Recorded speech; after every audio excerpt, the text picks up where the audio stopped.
Įtariu, nelaukiam, pradedam. Nes iš karto atsiprašysiu, daug šnekėsiu, greitai šnekėsiu, tai kai jau bus labai blogai, stabdykit ir prašykit pakartoti. Tai jo, tai va čia viena iš priežasčių, kodėl aš mėgstu įrašus, nes kartais neaiškiai šneku ir panašiai, tai įrašę visą laiką galite sustabdyti arba dar labiau pagreitinti, čia nuo dėstytojo priklauso, vienus lėtina, kitus greitina. Tai šiandien mano planas bent jau yra ten išvardinta keletas temų, ką turėčiau šnekėti apie kiekybinius, kokybinius tyrimus, apie duomenų reikšmę ir panašiai. Tai visus tos tarsi punktus greitai praeisim. Kadangi temos, juose galima gan giliai lysti, galima paviršutiniškai, tai aš dažniausiai nespėju visų skaidrių, nes skaidrių 150. Tai kas bus greituoju būdu, maždaug jūs ten pasiskaitysit, kam įdomu, arba paklausit, jeigu ten aktualu ir panašiai. Tai esminius dalykus bandysiu pasakyti po to. Ir dar iš karto atsiprašysiu, kad skaidrės bus anglų kalba, bet šnekėsiu lietuviškai. Nes tas irgi kartais turi savo prasme, kad terminologija jūs, kai ieškosit medžiagos, irgi dažnu atveju bus angliška, bet ir disertaciją irgi galite rašyti anglų kalbą. Netgi daugelis džiaugiasi, nes tada su recenzentais lengviau. Jo, tai va planas, ką šnekėt apie kokybinius, kiekybinius duomenis ir įtariu, kad daugelis tą susidūrė magistratūrai, kad kuo skiriasi. Tai čia galėsim irgi matyti greičiau prabėgti. Tada kaip turėtų duomenis prasme turėti, tai iš principo, ką reikėtų analizuoti ir irgi, kada pateikia tyrimą, maždaug kokius geriausia metrikas pateikinėti, kad jos kažkiek tai greitai užmetus akį irgi turėtų prasmės, o ne tik tai jau ten giliau analizavus. Taip pat apie tai, kaip svarbu žurnalizuoti visus duomenis, kad po to galėtumėt naudotis juos kažkiek tai apdoroti pradinį ir lygiai taip pat kaip po to matuoti, ar jūsų duomenys yra validus, patikimi ir panašiai. Tai vėlgi žiūrint labiau iš tos pedagoginės pusės, po šios paskaitos teoriškai jūs turėtumėte turėti tuos gebėjimus. Su pirmuoju gal ir įmanoma pasiekti, nes yra supras duomenų rolę ir svarbą tyrimo metodologijai. Su kitais dviem šiek tiek sudėtingiau, nes čia jau jūs turit taikyti ir įvertinti. Tai kadangi vien teorijai pravėkti jau reikės beveik visos paskaitos, tai va tų praktinių užduočių kaip ir nespėsim, bet tikslas bus pabaigoje bus savikontrolės klausimai, kad patys prasibėkit, pasižiūrėkit, supratot, nesupratot, mano paštą irgi ten rasit pabaigoje, jeigu kiltų klausimų, galėsit ir po to klausinėti. Pačioj pradžioj, ką dažniausiai pridedu, tai va viena iš tų dalių, kad tai nėra visai apie duomenis ir apie tyrimą, bet labiau apie patį struktūrizavimą, kada turit susidėti, pavyzdžiui, tiek savo disertaciją, tiek kokį nors projektą ir panašiai. Struktūros buvimas padeda skaitančiam ir jums patiem kartais labiau išsiriškinti, ar tikrai aš visus elementus, kurių reikia, padengiu. Tai va vienas iš tų frameworkų karkasų, kuris siūlo, yra, kad taip, jūs visą laiką turėtumėt galvoti apie galutinį impact. Kokį pokytį, kokį rezultatą jūs norėsit daryti ir dažniausiai tada jau skaidot jį į outcomes, į outputs, activities ir input. Tai va čia dėl to, kaip susiriša su mūsų tema, kad daugeliu atveju input nebūtinai bus ta įvestis tik tai duomenys. Dažnai bus duomenys, bet tai gali būti ir kažkokie veiksmai arba turima infrastruktūra, bet iš principo čia bent didžioji dalimi bus jūsų duomenys, po to, ką jūs su tais duomenim veiksit, kokį gausit rezultatą ir tada tie tarsi outcomes gaunasi tokie galutiniai jūsų rezultatai, ką pasiekėt ir koks skirtumas bus tarp outcomes ir impact. Tai vienas iš pavyzdžių būna susijęs su arkliu, kad aš tarsi turiu problemą, kad arklys ištroškęs negali dirbti. Tai mano impact, tas, kurio aš tikiuosi, yra, kad arklys atsigers ir vėl bus darbingas ir darys, bet aš su savo projektu negaliu priversti to arklio daryti. Ta prasme, aš galiu visus outcomes realizuoti, jam atnešti vandens, užtikrinti, kad vanduo bus švarus, šviežias, galbūt pašokti arba, nežinau, kažką padaryti, kad jisai labiau gertų, bet arklys arba gers arba negers. Tai irgi, kada jūs rašot, tarkim, savo disertaciją, ir reikės parašyti tikslą, tai tikslas irgi turėtų būti pokytis kažkoks, kad jūs kažką pagerinot, pagreitinot ir panašiai.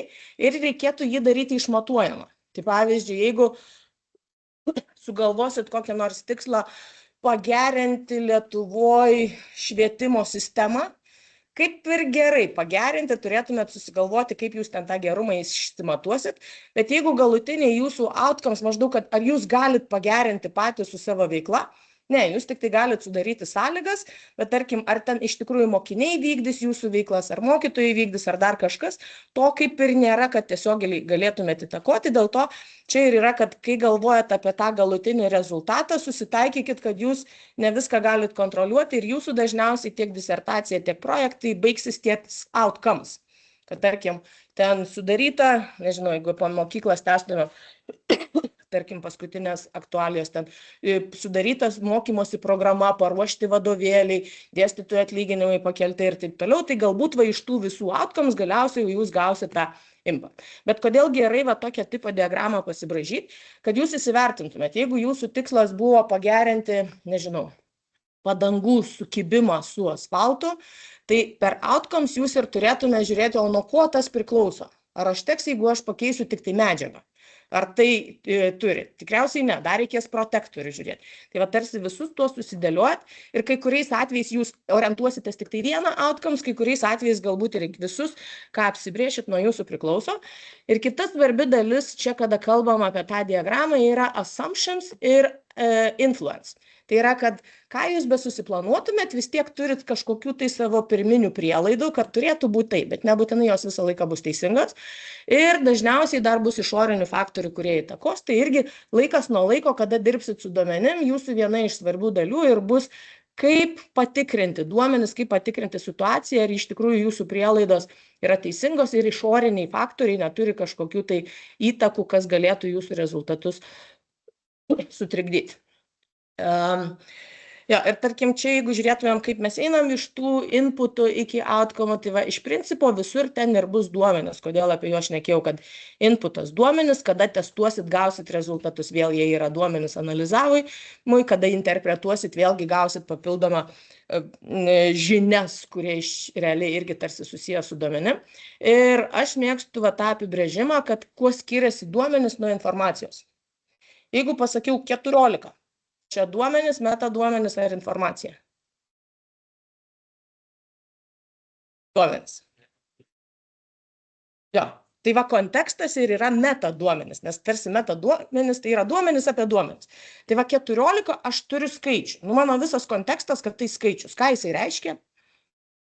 Jeigu pasakysiu temperatūra, tai va temperatūra, tarkim, jau būtų mano kontekstas, metaduomenis, tai va informacija jau yra, kad tarkim, šiuo metu galbūt, ten vėl pridedus šiek tiek assumptions, priemu, kad čia dabar, o ne kažkada, buvo 14 laipsnių. Ir vėlgi, kas yra sudėtinga su metaduomenim, jūs juos gali detalizuoti belekiek. Ar čia lauke, ar viduj, ar vasara, ar žiemą, ar Lietuvoje, ar Afrikoje, ir taip toliau, ir taip toliau. Tai va dėl to, kada jūs gausit duomenų, pakankamai svarbu ir yra va jūsų ta analizė, kaip jūs išanalizuosit, kad gautumėt informaciją. Tai šiuo atveju va tai metaduomenis bus, vėlgi galit skirtingus variantus naudoti. Vienais atvejais jūs tiesiog gausit kitų duomenų ir juos sujungia į vieną, sakysit, kad taip, dabar iš tų duomenų aš dar gavau pridėtinės vertės ir turiu tokią informaciją. Kitu atveju jūsų metaduomenis bus jūsų pačių žinios. Tai yra, gavot rezultatus, juos analizuojat ir analizės rezultate ir gaunat va tą pridėtinę informaciją. Nes irgi, jeigu žiūrėtumėm su tyrimais ir disertacijom ir panašiai, čia neturėjot paskaitą praeitą savaitę, bent jau jis mano vadovas buvo, tai jis kažkada sakė, kad rezultatų nebuvimas yra rezultatas. Ir galvoju, apie ką čia? Maždaug dariau tyrimą ir gavau, kad neveikia. Taip, kokie čia rezultatai? Tai jo buvo išaiškinimas, kad taip, tu paritaikiai tą metodą ir dabar gavai papildomų duomenų, papildomos informacijos, kad tas metodas tai situacijai netinka. Tai jūsų dažniausiai pagrindinis tikslas ir yra, kad jūs gautumėt naujos informacijos, ne tiek duomenų, kiek informacijos. Nes jeigu gausit naujų duomenų, dažnu atveju tai bus tiesiog inžinerija. Jeigu gavot informacijos, jau bus galbūt tyrimas, bet ten irgi su daug galbūt. Tai va šiuo atveju, kad informacija labiau į ją orientuokitės, bet kad ją gautumėt, reikės duomenų ir metaduomenų. Tada kita dalis, kadangi sakiau, didžiąją dalim jūsų duomenys ir bus tai, ką jūs analizuosit gauti informacijai, kaip juos atrinkti, kokių jums duomenų reikės tyrimą arba kas įtakos ir taip toliau. Tų variantų gali būti daug, man kas patinka, nes paskutiniu metu suvokiau, kad taip, aš esu šiek tiek to struktūrizavimo reikia, kad jeigu struktūrizuotai, tada aišku, jeigu nestruktūrizuotai, tada ir pačiam neaišku, ir klausytojui neaišku ir panašiai. Tai va vienas iš būdų yra tiesiog paišyti tą Ishikawa arba fishbone žuvies kaulo diagramą, kuri realiai tam ir naudojama, tik tai, kad jūs šiek tiek susistruktūrizuotumėt, nuo ko priklauso jūsų problema. Tai didžiąja dalim kas būna, kad jūs nusipiešėt stuburą ir galva būna jūsų problema. Pavyzdžiui, aš turiu problemą, kad krepšininkai nepataiko tritaškių, tų baudų, laisvieji metimai, man atrodo, čia buvo. Reikia nustatyti, o kodėl jam nepataiko, kas gali įtakoti. Ir tada jūs ir paišot, kad, nu gerai, va, šit problema susideda nuo pačio krepšininko, tada nuo kamulio medžiagos, koks ten jisai yra. Tada čia nuo pačio metodo, kaip jisai mes. Nes irgi buvo nuostaba, kad 3 prieš 3 iš babos metė, bet vadinasi irgi veikia. Tai tuos visus, kada išsiskiria tokias didesnės grupės, tada dar toliau einat, o nuo ko kiekvienas iš jų. Nu gerai, jeigu turim krepšininką, kas apibūdina, ar jisai pataikys ar nepataikys. Vėl skaidyti kažkokius mažesnius, juos dar vis mažesnius. Tai dažniausiai bent jau mano, kada aš darydavau kokį nors tyrimą arba bandydavau išsiaiškinti, ko ten reikia, ta diagrama būdavo su pieštuku ar ten su tušinuku A4 formato lapą prisipaišai, kad būtų aišku, kad nuo to ir man rūpi va tas. Pavyzdžiui, aš ten žiūrėsiu kaip nuo metimo metodo. Ar man reikia taip mesti ar taip mesti ir kuris man tikslesnis, tarkim, šiam konkrečiam krepšininkui ar panašiai. Bet kažkada disertacijos gynime sėdėjau ir ten atėjo doktorantas su vadovu ir tas doktorantas A0 lapo popieriaus išsitraukė, išsilankstė ir jie ten abu žiūrėjo va tokią tipo diagramą, kad taip, aš turiu tą problemą, tas priklauso tą ir jie gan giliai lindo, nes ten buvo ar statybininkai, ar mechanikai, neatsimenu. Tai tas padeda bent jau pirmais metais kažkiek tai susistruktūrizuoti, apie ką jūsų darbas. Ten nebuvo apie tyrimą, ten buvo labiau apie pačią darbinę sritį. Analizavau straipsnius, pamačiau, kad yra, va, nuo to priklauso, tas dar tokius skaidosi. Tada jūs objektyviau galit pasakyti, kad va, aš gilinsiuos tik į tą sritį, nes kiti jau tą padarė, arba žiūrėsiu, kaip tas priklauso nuo to. Tai ką dažniausiai aš pasidarydavau, kai jau pasipieždavau tą diagramą, nes čia visur galutinis kada sustoti. Tai idealiu atveju jūs turėtumėt sustoti detalizuoti tada, kai jau sugebat tą kiekvieną iš smulkiausių dalelių išmatuoti kaip duomenis. Kad ten nebėra, ar jisai gerai metė ar blogai. Turi būti kažkoks tai skaičius, arba ten taip ne, kuris ir apibrėžtų, kad tarkim ten šiuo atveju tarkim buvo oro temperatūra arba sukibimas, jį matyti ten irgi galima išmatuoti panašiai. Tada jau tarsi pasisako, kad taip, aš galiu tą išmatuoti ir tada yra dažniausiai dvi dalis, kad mano atveju būdavo, kad aš atsiskirdavau, kad va, tas ir tas bus visą laiką tokie pat. Nes jeigu aš vieną sykį su vienokiu, jeigu su vienokiu kamuoliu mesiu taip, o su kitokiu kamuoliu mesiu iš babų ir nebežinau, kuris, ar čia metodas, ar čia kamuolys suveikia. Kaip atskirti? Tai jūsų tarsi tikslas ir yra fiksuoti visą aplinką kiek įmanoma, nes kai kuriais atvejais bus neįmanoma, kad viską užsifiksuojat ir keičiat vienu momentu tik tai vieną savybę. Pavyzdžiui, aš su tuo pačiu kamuoliu tas pats žaidėjas beveik tuo pačiu metu, nes irgi, kur čia prasideda, kaip sakiau, gali priklausyti, kad jeigu treniruotės pradžioj mėčiau, treniruotės pabaigoj, tai gali būti ne dėl to, kad metodą pakeičiau, dėl to, kad mano motyvacija pasikeitė. Tai va, irgi čia padeda va tie visi išsigryninimai, kad taip, man reikėtų atsižvelgti taip. Tai va, mano ir būdavo, kad tuos fiksuosiu, o va tą stebėsiu. O dabar darysiu kitą tyrimą, kur tuos fiksuosiu ir tą stebėsiu ir tada galima analizuoti. Čia tame pavyzdį šiek tiek kitaip buvo daroma, kad žiūrėjo, kaip vienas nuo kito priklauso, kad pavyzdžiui šiuo atveju nustatinėjo, kur yra tos pagrindinės sritis ir kurios iš jų susijusios, kurios tarpusavį koreliuoja, tarkim, priklausomai nuo koks yra lanko ir kamuolio pripūtimo slėgis, tarkim, tie yra susiję, tai vieną keičiant reikėtų ir kitą keisti ir panašiai. Tai vėlgi, tai nėra, kad jūs visi privalo tą daryti, tiesiog kaip po rekomendacija, kada kalbam apie duomenis, išsigryninti, kokie yra jūsų duomenis, pasibraižius, iš ko susideda, kokias aš turiu savybės, kaip tos savybės susiskaido detaliau ir tada maždaug kokiais duomenim galiu aprašyti, ar galiu juos išmatuoti, ar galiu keisti. Tada su duomenų rinkimo strategijom, Tai vėlgi, jūsų yra nemaža dalis matyti labiau inžinieriai, kuriem ir bus va tie skaičiai. Jums reikės išmatuoti ir skaičiais pagrįsti, kodėl veikia. Bet socialiniuose moksluose dažniausiai ten būna ir skaičių, bet veikia ir ne tie kiekybiniai, bet labiau kokybiniai tyrimai. Kada jūs labiau analizuosit istorijas, test case'us ir juos grįsit. Tai vėlgi, toj vietoje aš mažiau ekspertė, nes bent jau mūsų kompiuterijos srity sakydavo, kad ne, čia ne mokslas, čia tik tai analizė. Socialiniai mokslai kitaip sako apie tuos kiekybinius. Sako, ne, ten ne mokslas, ten tik matematika, reikia giliau analizuoti. Tai dažnu atveju bus taip, kad jeigu tik įmanoma, pabandykit suderinti abu. Tai yra tiek matuoti tiesiog skaičiais remiantis, tiek lysti giliau.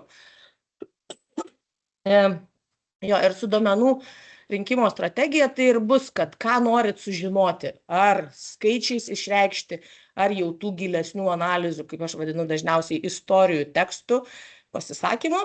Tada kas įtakoja, tai va tikėtina, kad su ta fishbone diagrama galėsit kažkiek tai išsigryninti ir irgi jinai gali netgi keistis kažkiek eigoje. Jeigu jūs ten lindot giliau analizuoti tuos kokybinius metodus ir išsiaiškinot, kad taip žmogui dar tas svarbu, o dar va nuo to priklauso, tai nieko tokio, kad jūs pridėsit. Ir vėl tokia maža, ką aš darau su savo doktorantais dažniausiai pirmais metais, liepiu taksonomiją sudaryti. Tai taksonomija nėra visiškai fishbone diagrama, bet kažkas panašaus. Kai jūs įsianalizuojat visus straipsnius ir aprašo tą sritį, kad va yra tokios kategorijos. Tos kategorijos skirstos pagal tą į tai, pagal tą į tai. Tai irgi jums patiems galvoj sudeda tokį paveikslą ir lygiai taip pat tą kartais galima pristatyti kaip mokslinį straipsnį, apžvalginį, ne tik tai kokie buvo straipsniai, bet kad vada aš išanalizavau ir matau, kad nėra kategorijos, kurie apibrėžtų va tą dalį. Kad tarkim, niekas neanalizavo, kaip metant į krepšį aprangos spalva. Priklauso nuo to ar nepriklauso. Ir jūs tada sakot, kad jo reiktų dar tą įtraukti ir pagal tai analizuoti. Proto ribose. Tada, jo, tai va su tais įtakojančiais faktoriais ir gali būti, kad jūs patys išsigrinsit pradžioj arba tiesiog analizuodami kitus darbus atrinksit, kas ten kur. Tada su kur tuos duomenis gausit, nes irgi jums vien žinoti, kad man reikia duomenų. Iš visos Lietuvos apklausiu ir sužinosiu, kaip kiekvienam sekėsi mesti tritaškius, neapklausit, ne visi žinos ir taip toliau. Tai kiekvieną sykį turite įsivertinti, iš kur aš tuos duomenis gausiu, iš kokios aplinkos, gal bus ten failai, gal reikia žmonių klausinėti ir panašiai. Tada įsivertinti, kad tam reikės laiko. Tai vėlgi, čia priklausys nuo jūsų kiekvienos srities, tie, kas kompiuterijai ir tie, kas taiko, tarkim, dirbtinį intelektą, tai kartais yra, kad jūs turite duomenų rinkinį susikurti patys, bet tam neskirkit 3 metų iš 4. Kad duomenų rinkinio sudarimui dažniausiai maksimum metai, kada jūs, jeigu nėra tiesiog pasiėmiau, kada jūs surinkinėsit. Ir lygiai taip pat su kitais tyrimais, kada jau renka duomenis, gali būti, kad jūs iteratyviai rinksit vis po truputį, bet apie tai, man rodos, dar šnekėsiu, atsiranda irgi vienas iš faktorių. Jeigu aš padariau apklausą dabar, tada padarysiu apklausą 2 metais ir 3 metais, ar aš galiu tuos rezultatus tarpusavį lyginti. Jo, tai va man patiko, praeitą savaitę užsieniečių sakė, it depends. Dažniausiai taip, kuo toliau eisit, tada prasideda, kad it depends. Gali būti, kad galbūt kažkokioj situacijoj galiu, kad ten nesikeitė kardinaliai niekas, bet dažniausiai taip, vien dėl to, kad laikas keitėsi, ypač ten socialiniuose tyrimuose, jau, tarkim, yra kitos tendencijos ir jos gali įtakoti papildomos žinios, tai geriau stengtis labai neišplėsti, nes tai, ta prasme, tyrimo trukmės, kada duomenis renkat, nes visą laiką gali kilti klausimas, ar tikrai va tie pirmieji duomenis atitinka tuos paskutinius, ar sąlygos tos pačios nėra įtakojančių faktorių. Ir maždaug įsivertinti, ar iš viso įmanoma tą padaryti, nes irgi kai kuriais atvejais teoriškai įmanoma, praktiškai, kol surinksit per sudėtinga. Kiek dažnai rinksit ir panašiai, tai va tie visi faktoriai šiek tiek priklausys nuo jūsų pačių srities, ką darot, bet į juos visus kažkiek reikėtų atsižvelgti. Jo, kada rinksit duomenis, apie tai irgi šnekėsiu, tas triangularity, net nežinau kaip lietuviškai verst, kad jūs savo tyrimui pridėsit daugiau pasitikėjimo iš skaitytojų, jeigu naudosit skirtingus metodus įvertinti. Ar iš tikrųjų čia taip, jeigu aš vertinau, ten nežinau, studentus ir kaip jie atsakinėja žodžiu, ir kaip atsakinėja raštu, ir tada jau galiu tarsi objektyviau pasakyti. Arba, tarkim, jeigu taikiau skirtingus metodus duomenų nuskaitimui, pavyzdžiui, irgi vienas iš tų tipinių dažniausiai yra reikia man temperatūrą išmatuoti. Ar naudosiu vieną termometrą, o kas jeigu jisai sugedęs? Tai galiu teoriškai irgi pasiimti keletą ir patartina dažniausiai būna imti skirtingo tipo matavimo įrenginius, jeigu egzistuoja, su jais gauti duomenis ir jeigu jie iš tikrųjų sutampa, vadinasi, kaip ir viskas gerai. Jeigu nesutampa, tada prasideda, o kuris iš jų blogai rodo arba nuo ko čia dar priklauso ir taip toliau. Tai nėra būtina, tai tiesiog prisidėtų pasitikėjimo jūsų duomenų surinkimo tikslumu. Nes kada renkat, apie tą statistiką šiandien labai daug nešnekėsiu, bet ten yra, kad klaidos iš kur atsiranda, kad kaip aš surinkau matavimo ir panašiai, tai va tie visi dalykai, jie visą laiką egzistuoja, tai jeigu taikysit keletą skirtingų metodų ir rezultatai bus panašus, tarsi pridedat, kad taip, nuo matavimo maža tikimybė, kad įtakojo, nes taikiau skirtingus būdus. Ir irgi kita dalis, kad jeigu tik įmanoma, pasidarykit, gali įmanoma naudoti esamus duomenis, o ne patiem rinkti. Ir tai turi keletą prasmių. Viena, sutaupysit laiko, nereikės patiem. Kita, bus lengviau palyginti. Jeigu jau kažkas darė tyrimą su tais duomenim ir jie nustatė ten kažkokias tendencijas, jūs naudosit kitokius metodus ir galėsit sakyti, taip, mano tyrimas, lyginant su tuo, yra geresnis, nes, arba parodė blogesnius rezultatus, nes. Ir panašiai. Negu kad padarysit, gausit rezultatus ir visi klausti, čia gerai ar blogai. Ir ten tie tipiniai būna, kad jeigu taikysit irgi tą gerai, blogai, kad kuo apibrėžti, bet kai studento netgi klausia, o tai kodėl tu taip darai? Nes man patiko tas metodas. Ne, susirandat priežastį, kodėl darėt formalią, nors iš tikrųjų patiko. Bet šiuo atveju tas buvimas esamų duomenų ir panašių tyrimų irgi tarsi leistų jums kažkiek tai parodyti, kad lygint su kažkuo ir tada remtis, ar tai yra tikrai geriau ar negeriau. Dar kita dalis, kadangi jie, gerai, vėl iš tos asmeninės patirties kažkada doktorantas buvo, kad jisai padarė tyrimą, gavo rezultatus ir sakiau, nėra iki galo validuoti, tu neįrodėjai, ar tikrai tas metodas, sakė, straipsnį publikavo, vadinasi, įrodžiau, recenzentai peržiūrėjo. Ir mes toje vietoje taip ir pabaigiam, kad, gerai, tebūnie, bet iš tikrųjų jūs tarsi visą laiką turėtumėt validuoti tinkamai, tai va tas validavimas, netgi jeigu surinksit savo rinkinį, visi sakys, o gal tu čia surinkai jį specialiai taip, kad tiktų tavo tyrimui. Ir išfiltravai visas, nes yra buvę bakalauro, jie turėjo 5 klases, kūrė klasifikatorių, vienai klasiai labai sunkiai sekėsi klasifikuoti, tai jie tą klasę ištrynė ir sakė, o dabar mano klasifikatorius 4 klasėm, dabar geriau veikia. Realybėje tai aš gausiu visą laiką ir tą 5 klasę, bet jisai neveikia, tai iki tiek nenueikit, kad vaikytis tik tai skaičių. Visą laiką turi turėti kontekstą, ką tai reiškia. Ir vienas irgi iš disertacijos jau gynimo metu buvo modeliavo, kaip tepalai įsigers į žemę. Ir aš, tarkim, 100 litrų išpilu tepalų ir turi ten pasakyti, kiek susigers. Ir vienoje sąlygoje buvo, kad susigers -50. Ir tada klausiau, tai ką reiškia -50? 100 išpyliau, -50 gavau. Kokia interpretacija? Išgaravo, sakė, išgaravo iš žemės, kas dar bus. Bet ne, ten tiesiog buvo, tai va čia vėlgi, kada šnekam apie duomenis, kokia mano viena iš tų žinučių, kodėl aš tą temą skaitau, kada gaunat skaičius, visą laiką analizuokit, ką tai reiškia.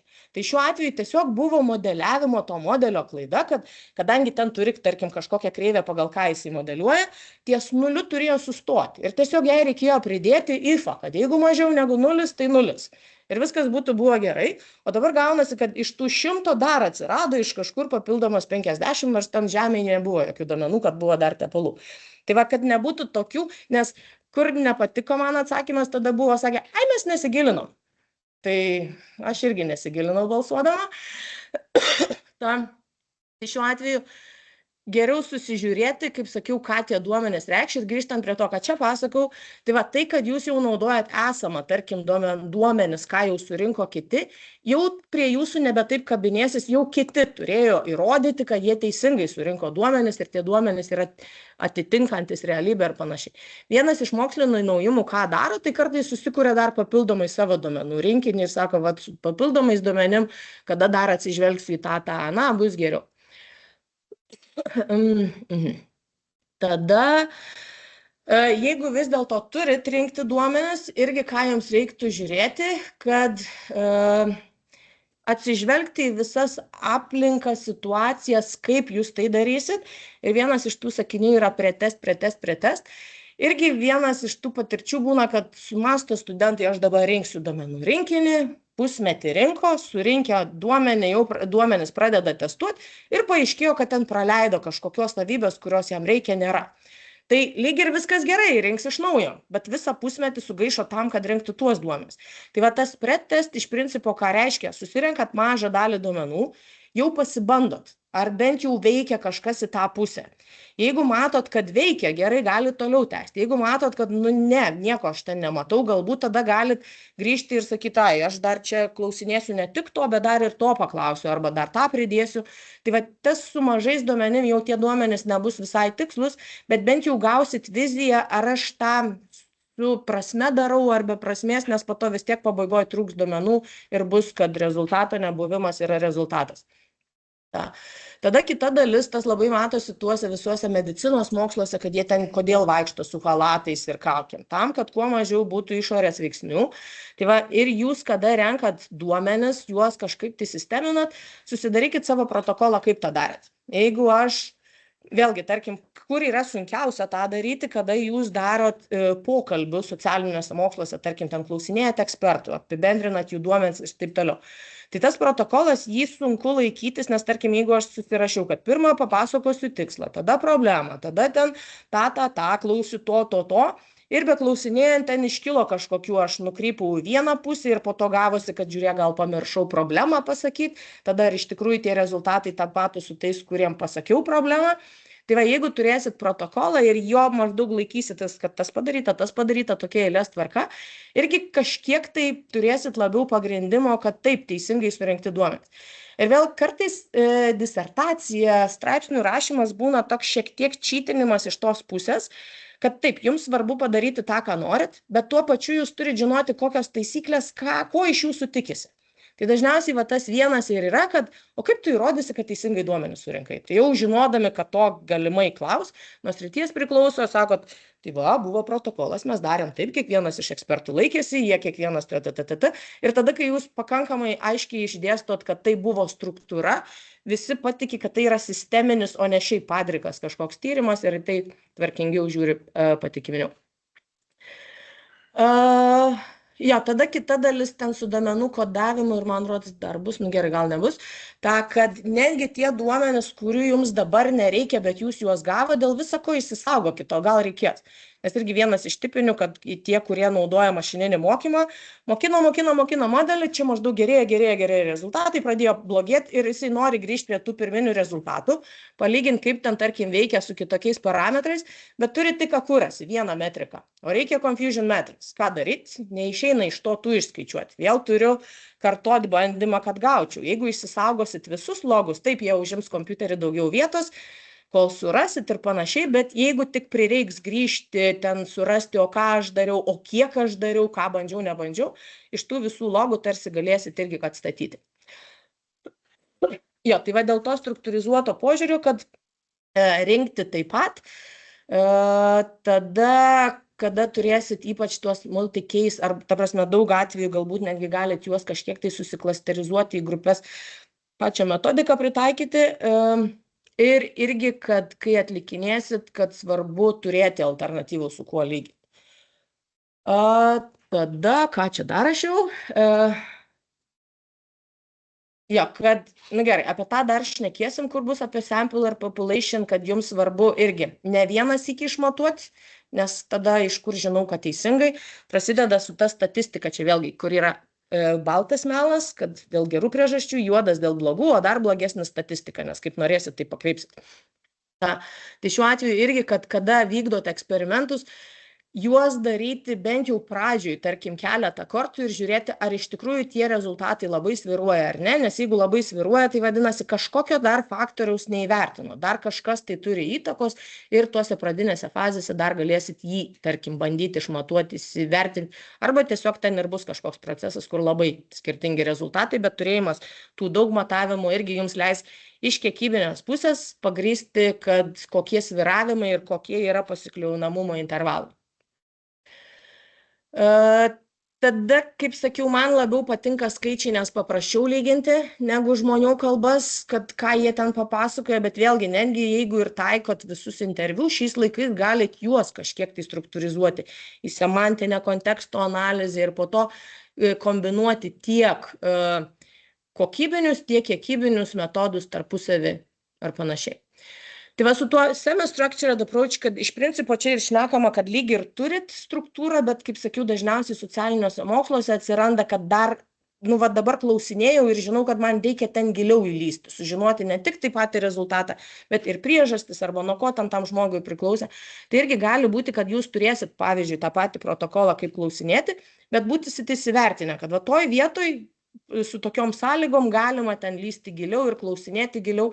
Arba ir irgi tą daro keliais būdais. Vienas būna, kada pačio proceso metu jūs leidžiatės giliau, o kitas būna, kad ne, mes vis dar darysim taip, o kai pabaigsim tą, ką esam suplanavę, tada grįšim prie tų klausimų.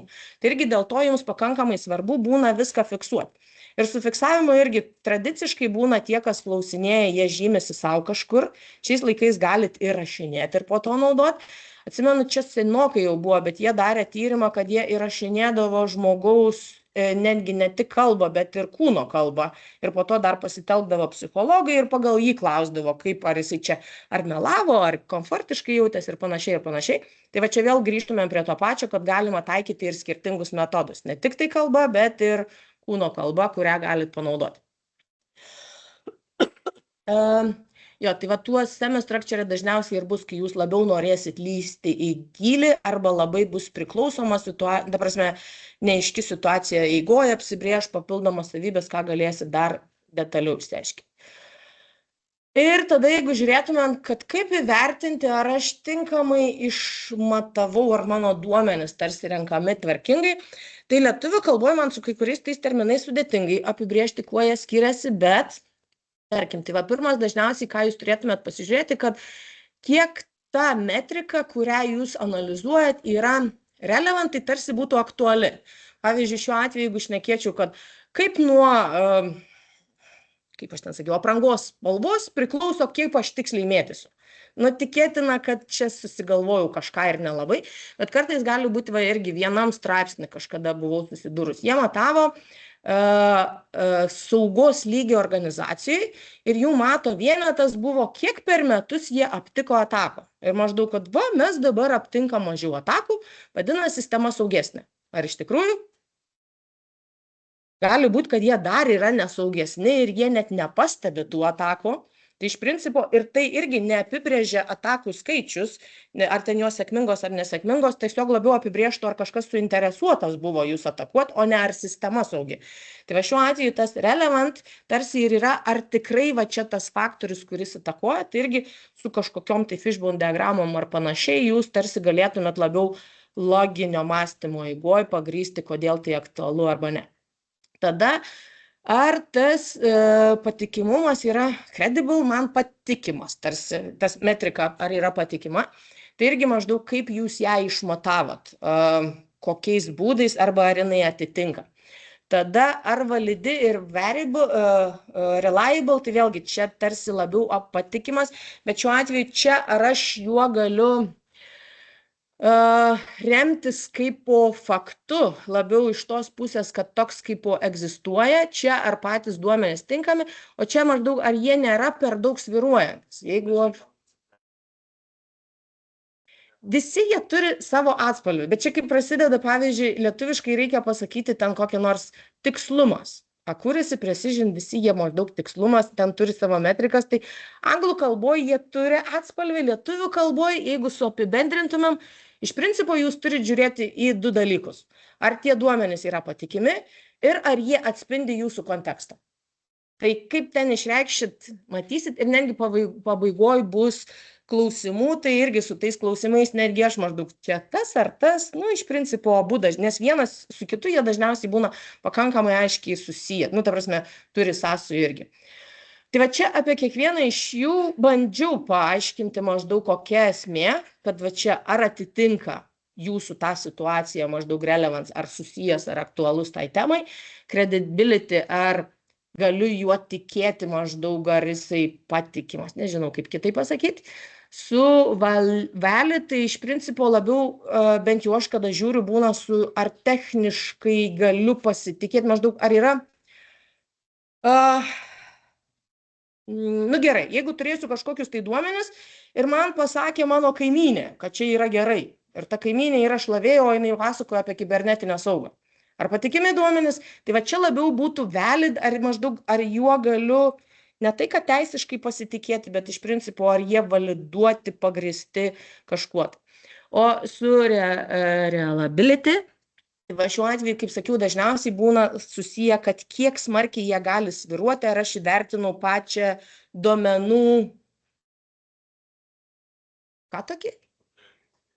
Ir atkartojamumą, ir šiaip, nes aš kartais galiu naudoti tuos duomenis, kurie galbūt nėra labai tikslus, bet įsivertinti, kokios yra galimos paklaidos. Pavyzdžiui, jeigu jūsų klaus, nu gerai, nieko nesugalvoju.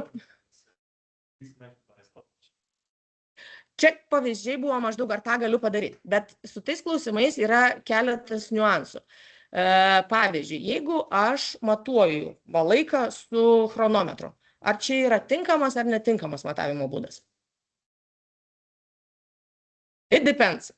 Jeigu mano mato vienetai yra milisekundėm ir aš su chronometru kas pusę sekundės maksimum, ten mano, nu nežinau, koks mano reakcijos laikas, matuosiu, nu tai netinka, jisai, bet jeigu aš matuoju dienas arba valandas su chronometru, o kodėl ne, jeigu ten pusę sekundės nieko nereiškia.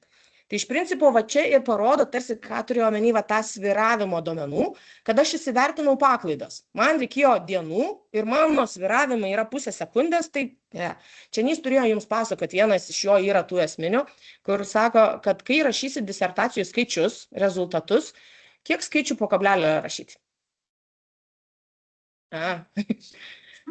Tai jisai griežtai būna nedaugiau negu 2, nes ką tai reiškia? Jeigu jūs matavot, pavyzdžiui, žmogaus, nu gerai, amžių, nieko greitai nesugalvoju, ir pamatavot, kad žmogaus amžius yra ten, nežinau, 54,1, 2, 4, 5, 6, 7, 8, 9, 10.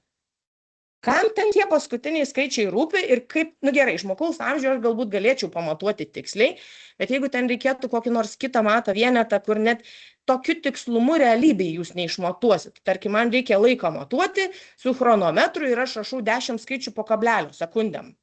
Kaip? Tai irgi čia einam prie tų duomenų, kad kartais kontekstą atsižvelgiant nereikia per daugelį įlysti. Tai va su tom paklaidom, jeigu mano matavimo paklaida buvo pusę sekundės ir man reikia dienų, nu jinai neesminė. Tai aš galiu sakyti, viskas gerai su tiem duomenim. Jeigu man reikėjo matuoti sekundėm ir mano matavimo paklaida pusę sekundės, jau prasideda, kad tai pala, aš kai apvalinsiu, tai jis ir keisis. Tai bus 1, tai 2, tai 4, tai 5 ir panašiai. Tai va dėl to statistika kartais visai padeda iš tos pusės, kad jūs įsivertinti galit va tas galimas paklaidas ir pagal tai užtikrinčiau teikti, kaip ten kas, ar jūsų duomenys tinkami ar ne. Jeigu vietų, tai bet kur sėskit. Jo, tada jeigu šnekėtumėm va su tuo kokybiniu, kiekybiniu būdais, tai iš principo kiekybinis tarsi ir gaunasi, kada jūs remiate skaičiais. Jeigu išmatavot, juos po to lyginat, galit naudoti tą pačią statistiką ir žiūrėti, ar jie, tarkim, ten matavau, nežinau, vaikinų įvertinimus, merginų įvertinimus ir po to žiūriu, ar jie statistiškai reikšmingai skiriasi ar ne, maždaug ar buvo. Tai toj vietoj jums matematika, statistika labai daug padės, nes galit va tuos skirtingus metodus taikyti. Bet kaip sakiau, visą laiką vis dėlto dar įdėkit ir kontekstą. Ar iš tikrųjų čia gali gautis minusas ar panašiai. Ir dažniausiai su tuo kokybiniu jūs gaunasi, kad pirmojam žingsniu, tarkim, su kiekybiniu išsimatavo, tai jūs su kokybiniu eisit giliau analizuoti, nuo ko tai priklauso. Vėlgi, nebūtinai su kokybiniu, gali būti tie patys kiekybiniai, bet daugeliu atveju tarsi ir gausis, kad lendat giliau į detalės ir analizuojat, kas tai. Ir irgi čia buvo, tarkim, kurios duomenys man naudoti, tai nėra taip, kad visą laiką tas arba tas nuo jūsų situacijos priklausys, kad jeigu turit, jeigu reikės statistinės analizės, vadinasi, reikės skaičių, bus kiekybiniai, jeigu reikės tikslumą išmatuoti, jeigu kažką reikia matuoti arba turit didelę grupę, reikės ją susisiaurinti ir panašiai, tai va tie visi tarsi tinka, bet jeigu norit atrasti kažkokią tai gilesnę informaciją, naratyvą, paternus ir panašiai. Kai kuriuos paternus, šablonus galit ir su kiekybiniais atrasti naudojant statistinius arba dirbtinio intelekto metodus, bet iš principo, kas labiau susijęs su žmogaus kalba arba jausmais, tai dažniausiai ten visur bus, ką turit kokybinius. Tada irgi jeigu žiūrėtumėm tuos obstruktyvus, neobstruktyvus metodai, tai iš principo kartais jūs pačius duomenis gausit tiesiogiai, o kartais iš jų antraeilių šaltinių. Tai yra netiesiogiai matavot, bet per kažkur. Pavyzdžiui, čia galėtų būti, kad taip, aš ėmiau interviu, tai vadinasi tiesiai žmogaus vertinau, o jau tas netiesioginis gautosi, kad aš analizavau dokumentus, kas ten parašyta. Tai nėra, kad aš tiesiai jo klausiau, bet iš kažkokio tai rezultato, ką jisai kitur pateikė, galiu tą analizuoti. Tai tarkim irgi iš tų netiesioginių buvo, kad ar aš galiu analizuoti, kaip ten pasidengus Lietuva miškais, naudodama Google Earth informaciją. Tikėtina, kad galiu. Jeigu man vėl nereikia labai didelio tikslumo ir jeigu žinau, kad tie duomenys, tai tarsi jau gaunasi nebe mano pirminis, o iš kažkokio tai kito, arba ten kokie paternai ir panašiai. Tai irgi nuo jūsų priklausys. Daugeliu atveju tarsi norisi, kad būtų kuo labiau tiesioginis, kad aš iš pirmo šaltinio gavau, nes neaišku, gal jie ten tiesiog dėl matematinio paprastumo kažką tai supaprastino ar panašiai. Bet jeigu neįmanoma, tai galite ir tuos metodus naudoti lyg ir nieko tokio. Ir čia, kaip sakiau, ne, tai gali galioti ir ne socialiniam mokslam. Pavyzdžiui, jeigu, ką čia dabar vėl greitai sugalvoju, su tais pačiais duomenim, kad jeigu man reikia matuoti, gerai, dabar gaunas labiau socialiniai, nieks į galvą nekrenta. Kartais naudoja. Nes pavyzdžiui, taip, nes vieną tyrimą, pavyzdžiui, kažkada esam darę, kad ten reikėjo COVID metu, kaip nuotolinės studijos daryti ir taip toliau. Tai taip, buvo taikomi ir tie metodai, ir tie. Vienas iš jų buvo klausinėjo ten tų mokyklų atstovų, o kitas tiesiog žiūrėjo jų dokumentus, žiūrėjo valstybės dokumentus ir pagal tai bandė nustatyti, o kokios ten gerosios praktikos egzistuoja ar panašiai. Tai tas nėra toks tik tam arba tam. Ir irgi, jeigu šiaip žiūrėtume, tai dažniausiai, kaip ir sakoma, kad tarpdisciplininiai tyrimai yra labai gerai. Nes jūs, taip, tarkim, ten ir IT išmanot, ir mediciną, ir sugebat juos abu sujungti į vieną. Ir kai ginatės, tada sako IT komitetas, ne, čia medicina, o medicina sako, ne, čia IT. Ir tas sritis tokia labai, bet bent jau aš esu link to, kad socialiai, nesocialiniai pritaikyti tiek vienų, tiek kitų visai naudingas daiktas, nes jūs tarsi pažiūrite tą problemą ne iš vienos srities siauro, nes, gerai, dar šiek tiek nukrypstant, vienas iš atvejų yra, kas dažniausiai įsivaizduojama doktorantūroje yra, kad jūs turėtumėt gilintis į labai siaurą problemą labai giliai ir tada tampa tos srities ten ekspertų belio kokiu ir taip toliau. Kitas atvejis yra, kad taip, jūs gilinatės į tą problemą, bet jūs būtent ir gilinatės holistiniu požiūriu, kad ne tik tai tą, bet aš dar į tą ir tą ir tą ir tą pažiūrėjau.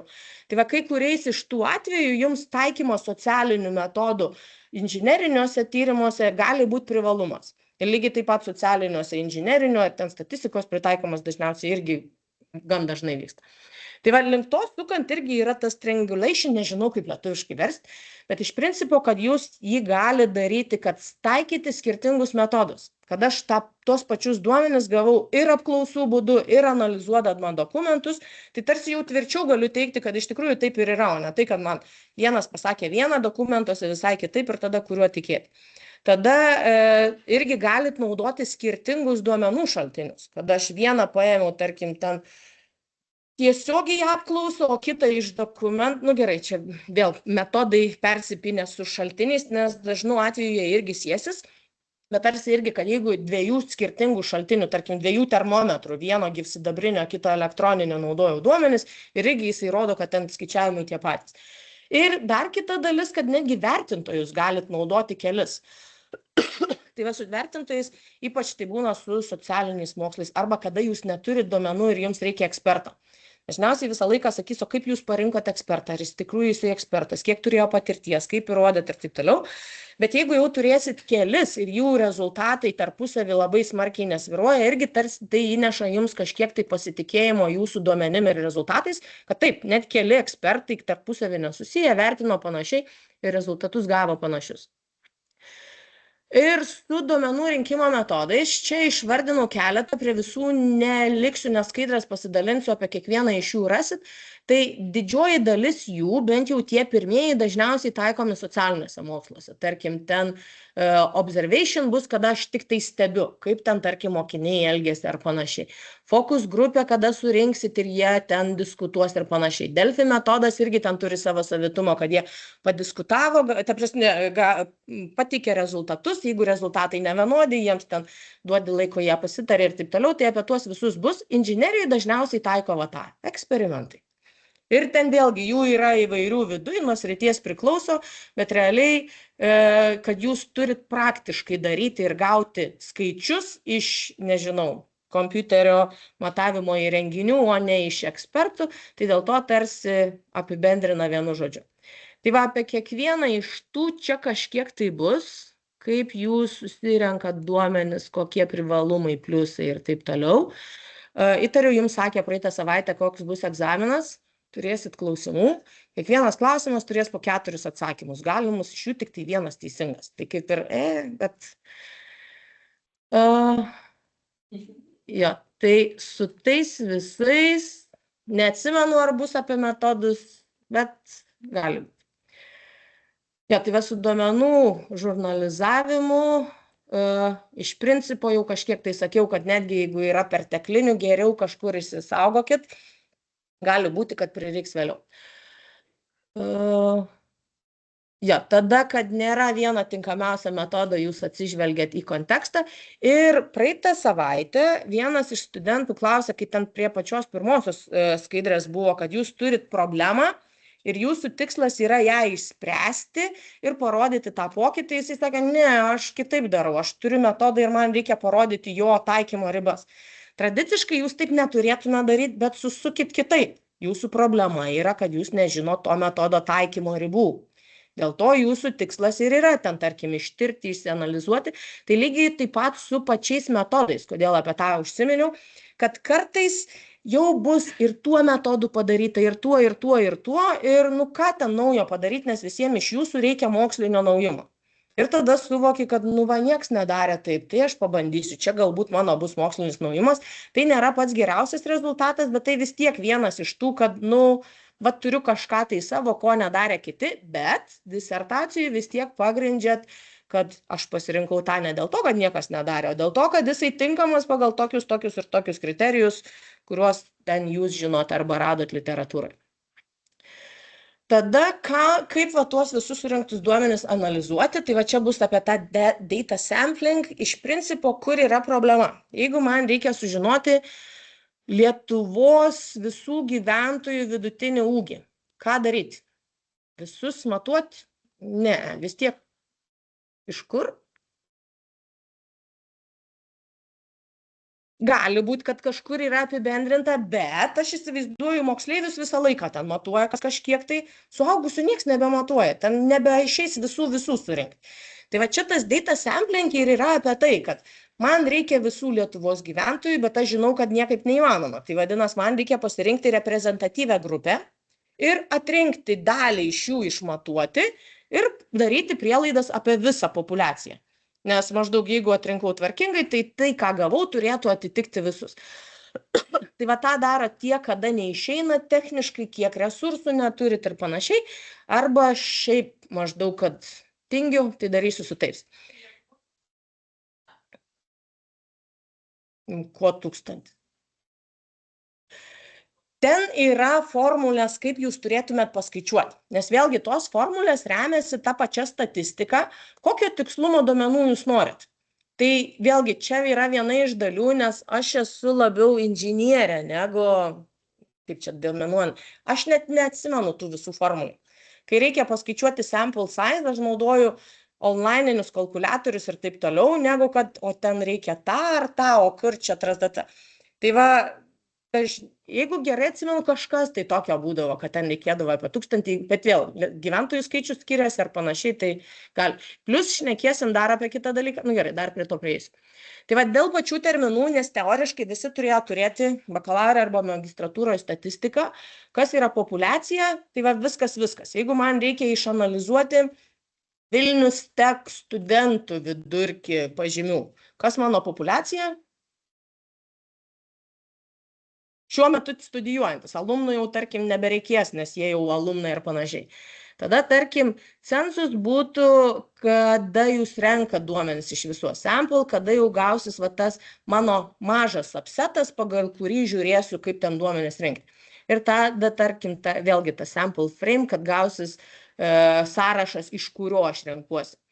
Tada sample design, kaip jūs pasirinkot pagal kokį metodą, kas jūsų bus tie, tada turėsit parametrus ir šiaip statistiką. Tai pavyzdžiui, jeigu aš noriu visų Vilnius Tech studentų vidurkio ir paimsiu ir jūsų įvertinimo vidurkį paskaičiuosiu. Viskas čia gerai su mano skaičiavimais ar ne visai?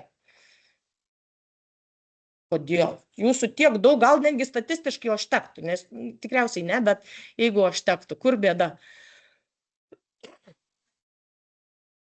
Jo, aš maždaug doktorantų pažymių žiūriu ir darau išvadą ir apie magistrus, ir apie bakalaurus, kur gali galioti visiškai kitos tendencijos.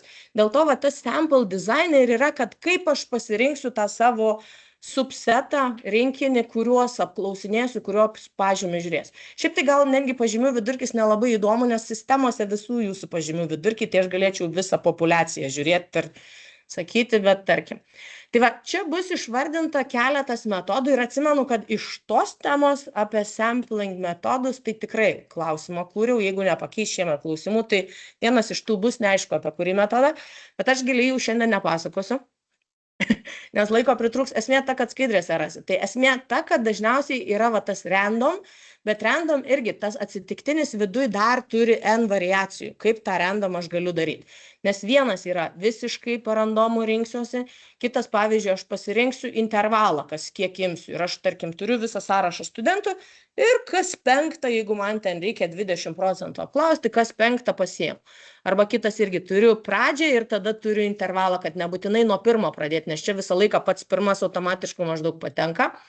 Tada va čia yra vienas iš tų metodų, kur pakankamai naudingas tas stratified random sample. Iš principo su DI, kas susidūrė, žinosit. Mintis tokia, kad jeigu, tarkim, doktorantų yra 10%, magistrantų, tarkim, 30%, o bakalauro 60%, tai ir mano sample turėtų būti irgi tokia pati proporcija.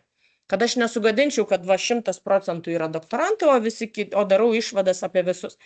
Tai ta dalis pakankamai sudėtinga, nes jeigu pagal vieną faktorių, kaip ir viskas gerai, gerai, tuoj prieisiu, tada prie to dar grįšiu. Tai va, jeigu vardinant tuos kitus, irgi, kada aš galiu pirmą susiklasterizuoti savo visą ir tada iš tų klasterių imti. Arba irgi daryti iš keleto būsenų.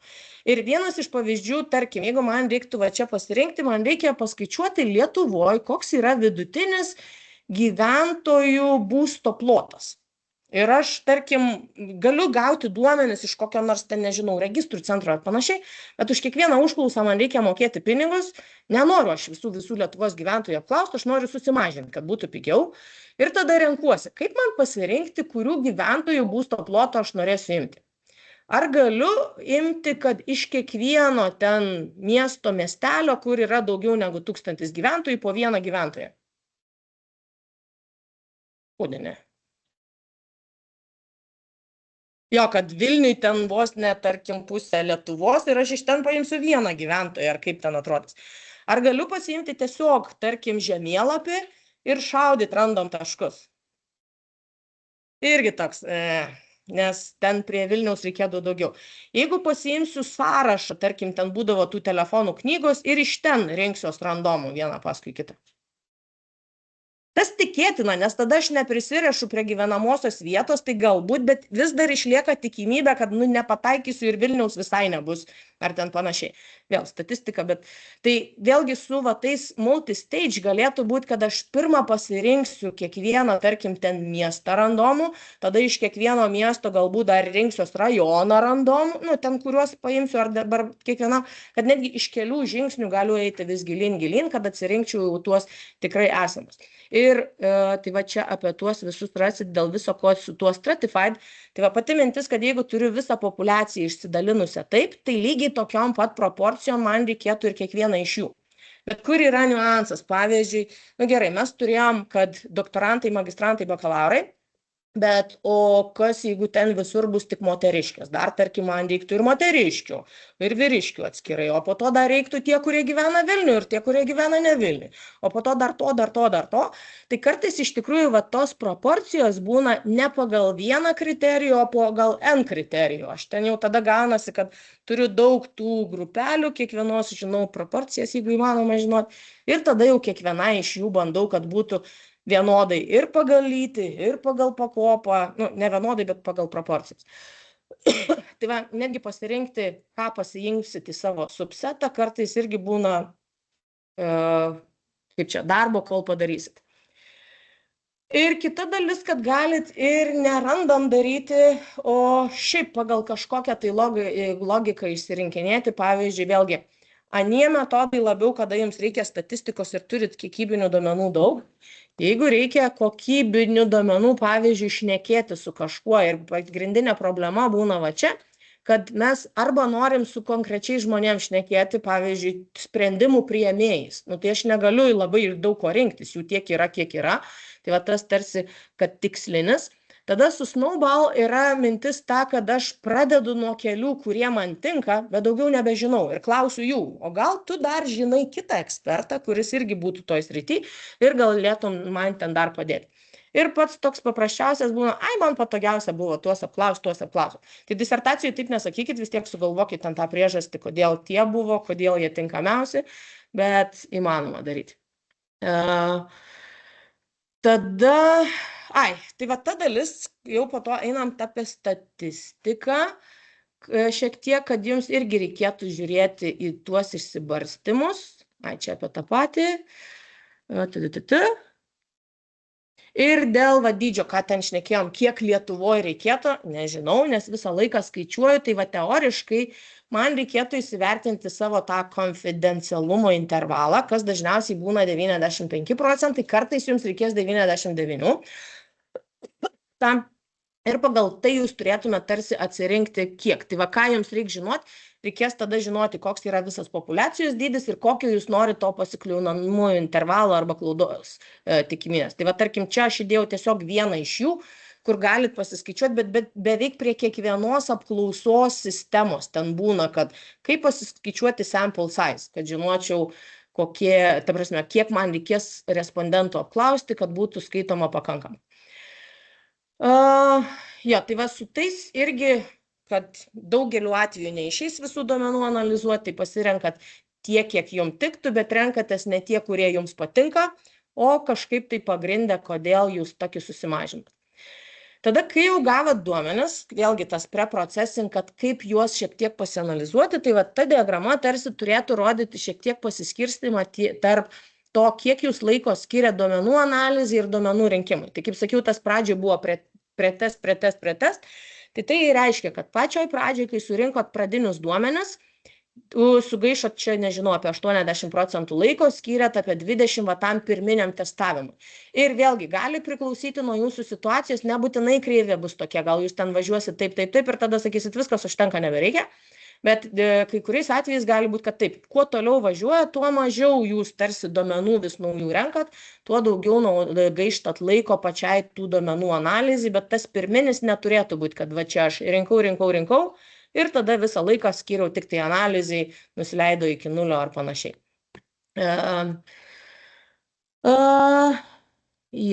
Čia šiek tiek kartosis apie tą patį, kas buvo ten, kiek atsimenu. Ir su rinkimu Jo, kada analizuojat netgi tuos kokybinius duomenis, kad kartais verta ir šalia esančius duomenis fiksuotis, tarkim, kaip sakiau, ten tuos kūno kalbą ar panašiai, kad kuo daugiau duomenų turėsit, tuo gilesnę po to analizę gali daryti. Ir neišmest tų kiekybinių duomenų irgi, nes jų gali prisireikti vėliau. Čia tą irgi šiek tiek jau minėjau, kad netgi su tais duomenim, kurie bus paremti pokalbiais ir teksto analizė, irgi juos kartais galit vėliau jau pervesti į kiekybinius, tiesiog analizuodami, kokie buvo pagrindiniai keywordai, kokios, tarkim, ten temos, kas išryškėdavo, tai yra šiek tiek struktūrizuoti, žymėtis į kategorijas ir kada jau turėsit kategorijas, tada atitinkamai galėsit taikyti ir skaitinius metodus tų visų duomenų analizai. Jo, tai va čia labiau patarimai, kad kur ten jūs galit naudoti ir vėlgi nebedarykit to rankom, galit transkribuoti, jeigu vėlgi turit įrankius, kurie tai kalbai tinka ar panašiai ir netgi įrankiai egzistuoja analizai. Vienintelis kabliukas, kad jūs jeigu pasirinkot įrankį, tarkim, ten arba transkribuoti, arba kontekstų išgauti ir panašiai, susiraskit šaltinį, kuris teiktų, kad tas įrankis yra tinkamas. Nes jeigu aš pasiimsiu savo viso ten pokalbio su ekspertais įrašą, pritaikysiu transkribavimo įrankį, kuris ten pusė teisingai, pusė neteisingai ir iš to po to darysiu išvadas, tai jeigu jau aš taikau kažkokius metodus, tai turėtume atrasti referencą, kuris sako, kad taip, čia viskas gerai ir aš jį galiu taikyti. Arba tarkim, galbūt kitame analogiškam tyrime jie taikė, tai aš kaip tik bandysiu juos atkartoti, kad rezultatai būtų kuo panašesni. Jo, tada dėl duomenų žymėjimo irgi čia toks smulkus labiau dalykai, bet kai tarkim turėjot va tą pokalbį ir jūs patys struktūrizavotės, kaip susižymėti. Tai lygiai ir labai didelio skirtumo nėra, svarbu, kad jūs taikytumėte tą pačią sistemą.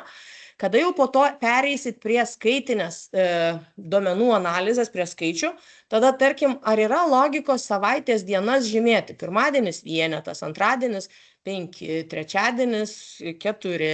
Vis tiek, jeigu tuos skaičius įmanoma kažkiek tai sureitinguoti ar panašiai, stenkitės va tą ir kodavimą daryti panašų. Jeigu aš pavyzdžiui, nežinau, turėjau spalvas, vėlgi spalvos galėčiau daryti RGB kodus arba bent jau pradėti nuo ten šviesiausios, tamsiausios ir panašiai, nes kompiuterį, kada jūs analizuojat, jam tai tik tai skaičiai. Tai tarkim, pirmadienis, antradienis, kaip po tekstai, jam nieko nereiškia, vienetas, dvejetas eina šalia. Tik tai po to yra vienas niuansas, kad vienetas ir septynetas mums irgi šalia, o kompiuteriui priklauso nuo pačios sistemos, kartais bus taip, kartais ne. Jo, kad tas kategorijas apsibrėžkit, turėkit aiškę sistemą, o ne tai, kad jūs vienas iki žymėjot vienaip, kitas iki kitaip.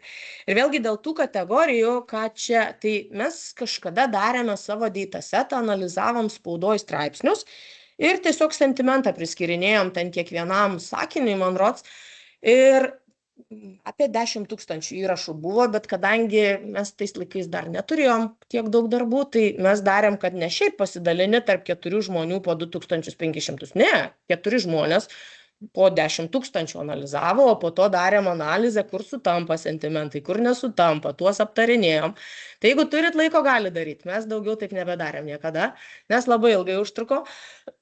Bet irgi va tokio tipo, jeigu prisidedat savo tyrimą, kad jūs surinkot skirtingus, ta prasme, iš skirtingų šaltinių ar analizavot, tai gali būti pridėtinė vertė, kad va tikrai mano datasetas dabar yra tinkamas, nes jeigu ten tuo metu aš buvau neatidi arba pikta ir tą priskyriau sentimentą neigiamą, nors ten buvo neutralus arba netgi teigiamas, tai va tokio kelių duomenų analizės būdu tarsi mes išsigryninom ir atsistatėm. Tai teoriškai lyg ir jeigu būtumėm kas yra tas, kas yra aišku, bet su teksto analizė tai būna, kad kartais, čia apie politiką tai neigiamai, o kitam apie politiką tai ten jau teigiamai ir panašiai. Tai va čia irgi apie tą patį, kad jeigu naudosit tą triangulation, panaudosit ar skirtingus metodų šaltinius, tai dažniausiai tarsi labiau užtikrinsit tų duomenų patikimumą. Jo, dėl apibendrinimo, jeigu ką rasit, dėl kodavimo, kaip ir minėjau, kad stengtis bandyti, jeigu tai yra tie ordinal, kad įmanoma surikiuoti, kad taip ir eitų pagal rikiavimą, jeigu jau neišeina.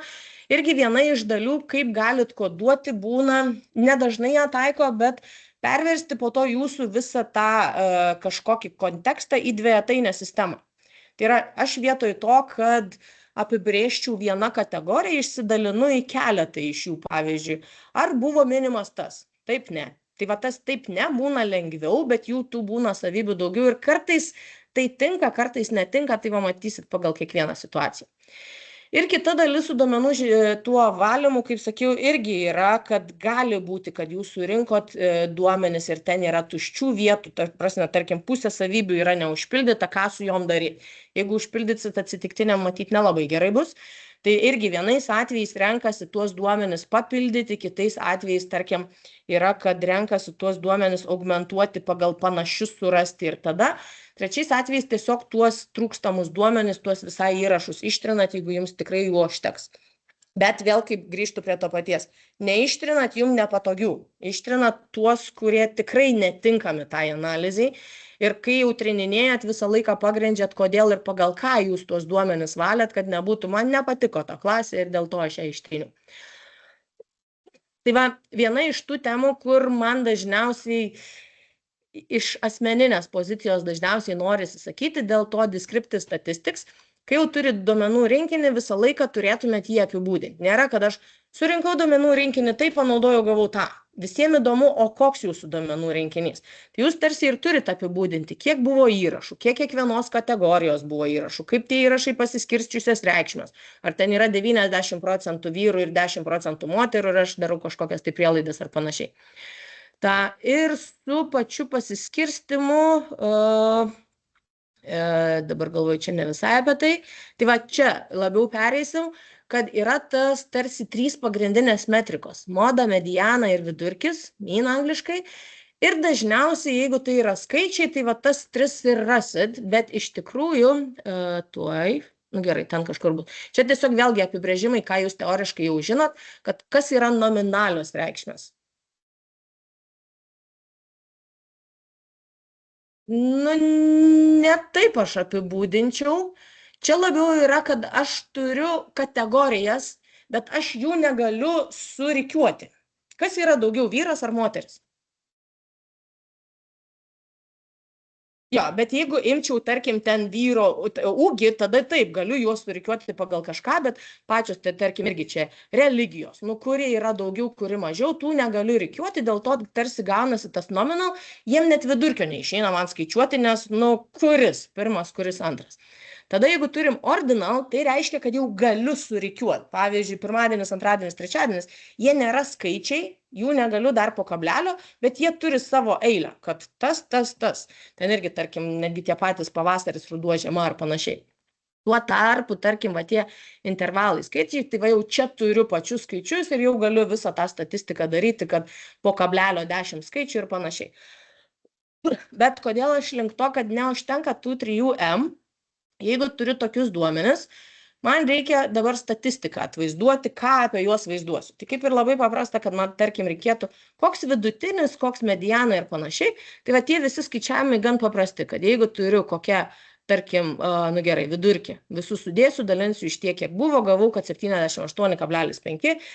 Medianą žiūrėsiu surikiavus, koks ten vidutinis, o modą žiūrėsiu, kokia reikšmė dažniausiai pasikartoja. Ar man to užtenka, kad aš suprasčiau, kaip duomenys pasiskirstė? Žinau vidurkį, o kaip ten apie vidurkį nelabai. Tai va čia prasideda tie papildomi matai, kurie man leistų aiškiau suprasti, kas yra duomenys, tai man reiktų bent jau intervalo, kokiam jie svyruoja, bet geriausiu atveju yra standartinis nuokrypis. Tai va, tarkim, su intervalu, jeigu žiūrėtumėm, tai va, aš turiu 1, 2 ir 3 pavyzdžius, kaip išsiskaidė reikšmės. Čia ir čia bus visų 3 jos visos reikšmės vienodos, kad vidurkį jų visų 3, nors visai kitokie duomenys. Čia atrodo taip, čia atrodo taip.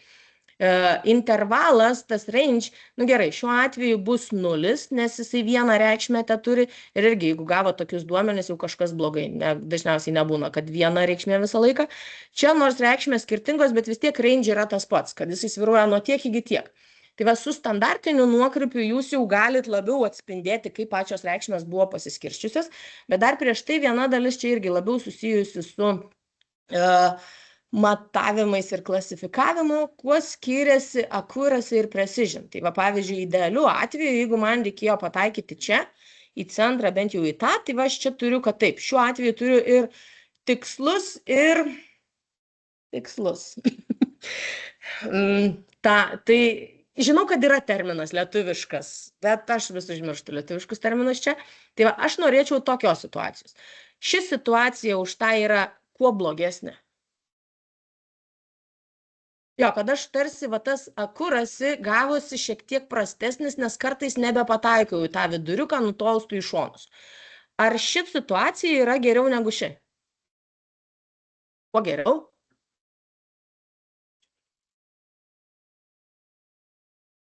Jo, aš tarsi pataikau visą laiką, va, jeigu perkelčiau visą tą čia, tai jisai vis dar būtų tame viduriuke, bet tai kad aš nepataikau. Ir jeigu jūs ten pradėsit vietoj to, kad, tarkim, mano atveju, jeigu bus koks nors priskirti, ar ten šuo, katė, ar pelė, ir vietoj visų šunų bus visos katės, nu nežinau, ar geriau, nes jisai tarsi pašiftino į kažkur. Tai gal čia ne visai geras pavyzdys buvo su šunim katėm, bet esmė ta, kodėl čia geriau. Jeigu aš temperatūrą, pavyzdžiui, matavau ir man visą laiką toks nuokrypis, tai aš galiu perkelti. Aš, tarkim, vietoj 100 laipsnių gausiu 80, vietoj 60, 40 ir aš žinau, kad visą laiką pridėk 20 ir tada gausi tikslų.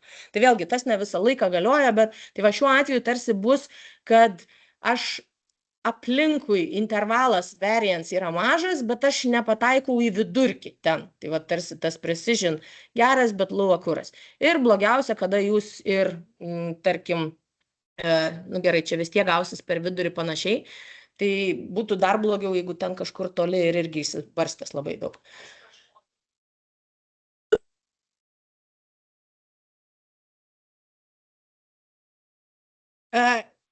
Tas yra geriau negu tas, nes, kaip sakiau, jeigu aš spėsiu jūsų, tarkim, amžių ir visą laiką pataikysiu 3 metų, ta prasme, mano skirtumai čia bus 3 metų tikslumu, o čia aš kaip ir paterną visą laiką jūs tarpusavį lygindama, tarkim, vienam sakysiu, kad yra 20, kitam 30, o iš tikrųjų bus 25 ir 35. Skirtumas tarp jūsų toks pat. Tai aš lyg ir savo viduj turiu gerai susikalibravus skirtumus tarp žmonių, bet nepataikau absoliutinės reikšmės. Tai jeigu aš tikrai galiu pridėti tą paklaidą, tai gerai, bet kartais, nu, aš net nežinau, ar čia paklaida ar nepaklaida. Tai idealiu atveju reikia man tiek akurasi, tiek precision, kuo aukštesnių, bet lyginant tą ir tą, aš labiau rinkčiausi tą. Nes bent jau teorinės prielaidas, sakyčiau, nu, man koreliacija atitinka, arba, tarkim, ten lyginimui tarpusavį irgi atitinka, nu, bet va absoliutinę reikšmę nepataiko amžiaus, visi man jaunesni arba ten vyresni. Tai toks. Ir grįžtant prie ten tų duomenų, tai va, kad čia buvo labiau, kad kai turiu variaciją, tai variacija tarsi ir būtų, kiek yra arti centro, kiek jie išsimėtė. Tai va čia būtų maža, čia didesnė, čia dar didesnė, nes pačios reikšmės pasiskirčiusios plačiau. Tai viena iš vizualizacijos priemonių, kuri kartais tą padeda, tai yra va tie kvartiliais atvaizduoti. Tai aš tiesiog tarsi suskaidžiau, turėjau 100 duomenų, ten buvo pagal amžių, surikiavau nuo mažiausio, nu gerai, čia buvo pagal laiką, nuo trumpiausio iki ilgiausio, dar išskyriau, tarkim, kaip vyrai ir moteris tą užduotį atliko, ir tada pagal tokią diagramą, pavyzdžiui, matydama, aš matau, kad moteris, jos visos maždaug buvo vienodai pasiskirščiusios reikšmės, nes kiekvienas iš kvartilių pakankamai vienodo dydžio, nėra, kad labai išsiskirtų. Tuo tarpu, tarkim, vyrai, matau, kad čia tos dvi apatinės pusės gal buvo ir panašiai, bet ketvirtadalis mano duomenų tilpo į tokį mažą intervalą. Tai vadinasi, jeigu histogramą pieščiau, tai tikėtina, kad va toj vietoj būtų didesni dažniai, maždaug mažas intervalas, bet didelis jų pasikartoja. Ir ką vaizduoja burbuliukas? Tie vadinami outlieriai. Tai vėlgi, tam iš tikrųjų yra statistinė formulė, kaip paskaičiuoti, kas yra outlier, kas ne. Tai va, jisai sako, kad ten vėl pagal tą formulę jisai žiūri į variaciją ir taip toliau, kad jau jisai per tiek skirtingas, kad panašu, kad čia klaida. Jį maždaug gali mest lauk. Tai jos būna tokias labai išsiskiriančios reikšmės ir irgi gali būti jų tiek viršui, tiek apačioj. Tai va, tie labiau atspindės, kaip mano reikšmės pasiskirščiusios tame intervale. Bet kad nereikėtų tų diagramų paišyti, tai va į vieną metriką tai ir susiveda dažniausiai į standartinį nuokrypį. Tai va čia formulę įvest kaip ir ta prasme, įdėjau, kaip jisai skaičiuojamas, bet pati kokia jo esmė, iš kur jisai atsiradęs. Kad čia pavyzdys, kad kas yra normalinis skirstinys. Ten vėlgi nelendam daug į matematiką, atsiprašau matematikų, kurie čia yra.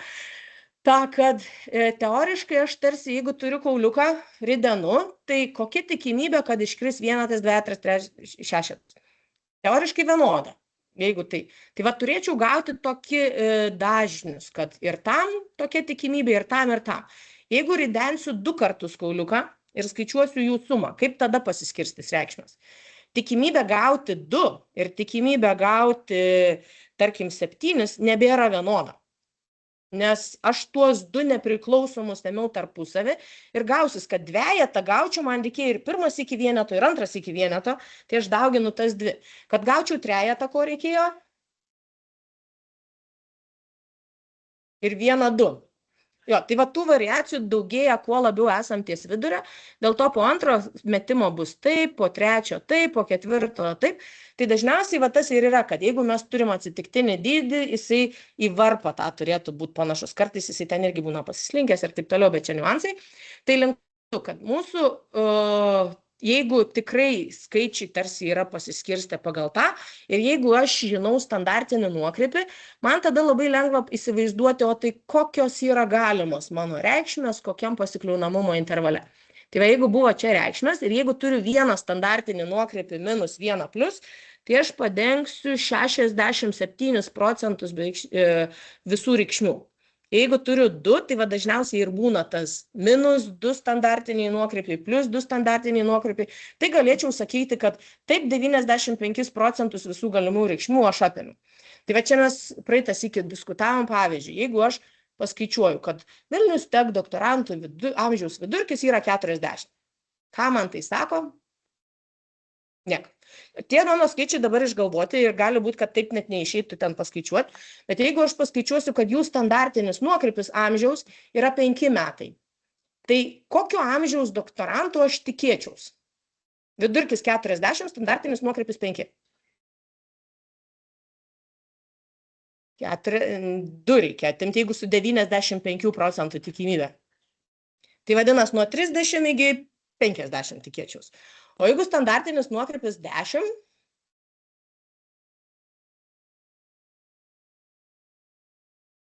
nuo 20 iki 60, nes iš 2 dalų. Tai mes tada ėmėm pavyzdį su 30, tai va vėl kur reikia įsivesti, nes kartais gali būti, kad jūsų bus šiek tiek kitaip pasiskirsti ir gali gautis vidurkis 30, standartinis nuokrypis 10. Taip įmanoma, jeigu jūs turėjot mažai tų skaičių. Kuo daugiau skaičių turit ir kuo jie panašesni, tuo jisai mažesnis, bet jeigu turėjau ten vos 3, vieno amžius, nežinau, 30, kito 60, trečio 50, tai ir vidurkis ten bus pasislinkęs ir pats standartinis nuokrypis bus didelis. Tai jeigu turiu 30, standartinis nuokrypis 10, tai gautųsi, kad mūsų doktorantai yra nuo 10 iki 50. Tai va irgi, kai jau gauna tą statistiką, įsijungia protas ir sakot, nu ne, Lietuvoje nuo 10 doktorantūrą nieks neina. Jo, ir tada čia vėl iš tų apibrėžimų, kad jūsų tie kintamieji priklausomi, nepriklausomi, tai dažniausiai irgi gaunasi, kad tas dependent, kurį jūs analizuosit ir po to žiūrėsit, kaip jisai priklauso nuo kitų. Tai vienas iš tų tipinių, kur dažniausiai daro, bet vėlgi su savais niuansais, kad gali žiūrėti koreliaciją, tai koreliacija iš principo kaip ir nėra blogas dalykas, bet jinai jums parodys tik tai tiesinę priklausomybę. Tai yra, jeigu didinu vieną kintamąją reikšmę, kita turėtų tiesiškai didėti. Tai jeigu visiškai ant tos pačios linijos va visos reikšmės, tai koreliacija 1. Jeigu didinu, o ir jinai mažėja -1, tai va koreliacija ir bus nuo -1 iki vieneto. Bet jeigu didinu, ta didėja, bet vis dėlto yra skirtumų, tai va kuo arčiau link tų vieneto minus vieneto, to geriau. Jeigu gavau 0, tai vadinasi, ten visiškai random, ten nėra tarp jų priklausomybių. Ir man rodos įdėjau, ja, kad kas yra stipri koreliacija, kad vėlgi ten priklauso, kad tarsi turėtų būti 0,5, bet bent jau mūsų tyrimuose dažniausiai būdavo, jeigu 0,3, tai jau maždaug neblogai, jau ten kažką gali į tą pusę matyti ir analizuoti. Bet kita dalis, kad kaip jūs padarėte tyrimą, gavo daug rezultatų, paanalizavot koreliaciją, ką toliau darot? o reikia nustatyti ryšius nuo kintamojo, kaip vienas priklauso nuo kito. Tai dažniausiai bent jau mūsų žingsnis būdavo vizualizuoti, naudoti naudoti grafikus ir tada žiūrėti, o kas ten matosi, nes grafikuose ir irgi nebūtinai tik tai tuos, kur yra didelė koreliacija, gali tų grafikų daug prisipaišyti, nes jūs nebūtinai pamatysite ten kokį nors, jeigu yra lankų arba eksponentė, jau irgi gali, tų koreliacijų irgi gali skirtingų naudoti, bet vienas iš būdų tiesiog kuo greičiau pasižiūrėti, ar priklausomi buvo kintamieji arba ne. Jo, dėl kitų dalykų, tai va tarkim su tuo significant, vienas iš tipinių, kas dažniausiai būna, pavyzdžiui, jeigu jūs darėt klasifikatorių ir gavot, gerai, kažkas prieš jūs darė ir jie gavo, kad jūs metodas veikia 98% tikslumu. Jūs sukūrėt kitą metodą ir gavot, kad jūsų veikia 99% tikslumu. Ar čia geriau ar ne? Skaičiais remiantis geriau, bet dažniausiai studentai 98,0001, o mano yra 98,0005. Ir ten tas uodega, kuri tikėtina, kad nuo tiesiog kažkokių tai matavimų klaidų ar panašiai priklausė. Tai viena iš dalių, kai jūs gavot rezultatą, nes galbūt ten tiesiog klaida įvyko, nebijokit pasižiūrėti, yra tų ar statistiškai reikšmingas įvairių testų, kurie jums leidžia patikrinti maždaug, remiantis tai, kiek aš dariau bandymų, nes į tuos metodus dažniausiai ir bus naudojama, kad kiek buvo testų, kokį gavo, tarkim, vidurkį, koks buvo standartinis nuokrypis. Aš vienam turėsiu, tarkim, ten, gerai, vėl grįžtam prie krepšinio, mečiau taip 3 taškius, turiu statistiką, kiek man įkrito vidutiniškai ir kadangi dariau ne vieną dieną, o 10 dienų bandžiau, tai aš dar standartinį nuokrypį pasiskaičiavau, kaip ten kiekvieną dieną skiriasi. O po to mėčiau kitų metodų ir vėl 10 skaičiavau, tai aš tada galiu tuos tarpusavį lyginti ir žiūrėti. Vieno tikslumas buvo 98, kito 99, čia geriau ar blogiau. Tai tos diagramos, man rodos, neįdėjau, bet iš principo, tai vėlgi, tų metodų yra įvairių, ką galit naudoti. Vizualiai bent jau man galvoje yra, kad aš tada įsivaizduoju, kad vieno yra normalinis skirstinys, kito yra normalinis skirstinys ir aš žiūriu, kiek jie persidengia. Jeigu jie ten yra beveik vienas ant kito, tai nėra reikšminga statistiškai, bet jeigu jau gavosi, kad jie yra atokiau vienas nuo kito, ir vėlgi tas atokiau nuo ko priklauso, jeigu centras vidurkis yra atokiau, bet labai didelis standartinis nuokrypis, tai vėl jie bus nestatistiškai reikšmingi. Tai vėlgi čia toks, kaip įsisukti, kai norit parodyti, kad jūsų rezultatai geri, einat į tuos statistinius metodus, pasibandot, kuris veikia ir tada vėlgi čia tie čytinimo būdai. Vienas sako statistiškai reikšmingas, kitas sako statistiškai nereikšmingas, kurį renkatės. Aha.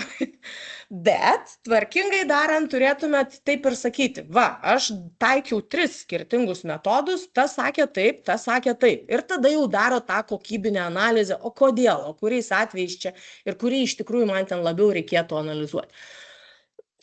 Tai va čia skaidrės pasiūsiu tų metodų, kaip ir irgi yra skirtingų ir jie nuo situacijos priklauso, dėl to labai giliai kaip ir nelendu. O tada... Jo, dėl tų, kad kiekybiniai, kokybiniai, kuo labiau suderinti, jeigu išeina, taip ir daryti, kaip sakiau, kad jeigu padarysit iš pradžių kiekybinius, gausit skaičius, po to jau lendat giliau į analizę, o ką čia reiškia ir galbūt dar galiu kažką pridėti. Tai vienas iš tų tipinių šablonų, ką daro, iš pradžių padaro, pavyzdžiui, kokį nors modelį, sumodeliuoja, gauna tą tikslumą kažkokį ir tada jau, kaip sakantį žingsnį, pasiema ekspertą ir sako, va žiūrėk, aš čia primodeliavau keletą situacijų, ar iš tikrųjų ir tu pritari tiem. Tai va tokiu būdu tarsi jūs vieną tiesiog taikėt kiekybinius metodus, kad ten tikslumą įvertintumėt, o po to dar pasitelkėt ekspertą, kad jisai iš savo pusės pasižiūrėtų, kur ten kas gerai ar blogai. Tai čia sakau, tipinis, bet tų variantų galite įvairių susigalvoti.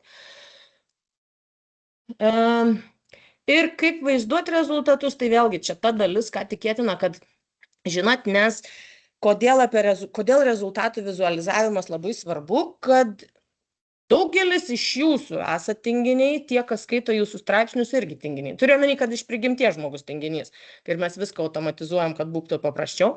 Tai irgi, ar aš tikrai skaitysiu 30 lapų tik tai teksto, kad pirmas žingsnis, ką jūs darot, tai tikėtina, kad santrauką žiūrit ir po to paveiksliukus ir lenteles.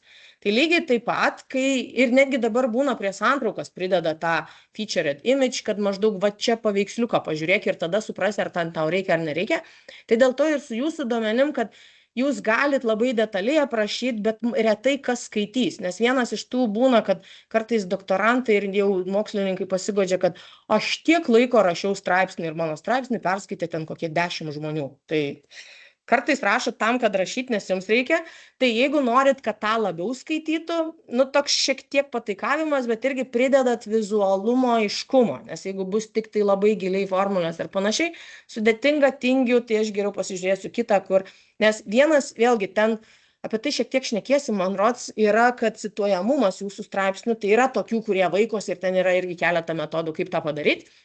Tai jeigu jūsų straipsnis bus patrauklesnis skaitimui ir pati disertacija aiškesnė, daugiau kas supras. Tai dėl to vėlgi galit naudoti įvairius būdus vizualizuoti. Čia kaip ir nieko labai įdomaus nepapasakosiu, kad iliustracijos, grafikai, lentelės, esminiai dalykai, ką reikėtų žinoti. Su grafikais. Labai dažnu atveju nėra įvardinama, kas yra ašyse. Tai va ta title būtinai sudedat. Tada kita viena iš gan svarbių klaidų yra, kada naudoti stulpelinę, o kada linijinę diagramą. Pavyzdžiui, šiuo atveju, kadangi yra mėnesiai, tai gal galiu suprasti, kad čia mėnesio vidury buvo, o čia jau perėjime tarp vieno ir kito. Bet jeigu turėjau katė, šuo, pelė, ten turiu reikšmės, kad tos svoris toks ir nubrėšiu linijinę, o ne stulpelinę diagramą. Ką reiškia pusiau katė, pusiau šuo? Tai visą laiką žiūrit, kad jeigu liniją brėžiu, tai turiu galėti tame tarpe tarp tų dviejų taškų, aš tada interpretuoju, kad reikšmės taip ir kyla. Ir aš galiu sakyti, kad kovo vidury buvo reikšmė tokia, ne kovo vidury, pradžioj.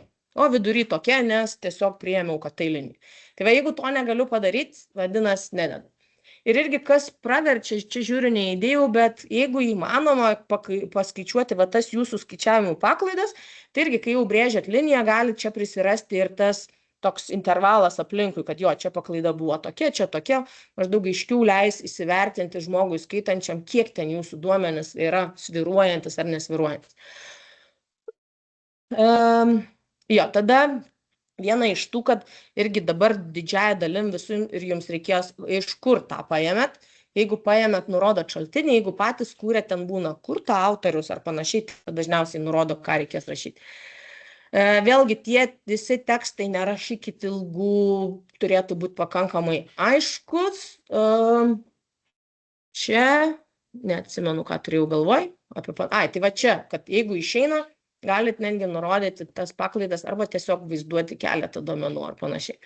Kada naudojam stulpelinę diagramą, tada kada kategorijas arba tiesiog turit tas histogramas pavaizduoti, kaip duomenys pasiskirstė, tai irgi tas vaizdavimas ta prasme, bent jau man įneša aiškumo, nes aš prie to descriptive statistics, jeigu surinko duomenys, kiekviena iš savybių, jeigu toks būtų, aš jau tada matau, kaip pačios reikšmės pasiskirščiusios, ko galiu tikėtis iš mano rezultatų, ar ten tikrai yra tos kategorijos arba tos pakankamai duomenų.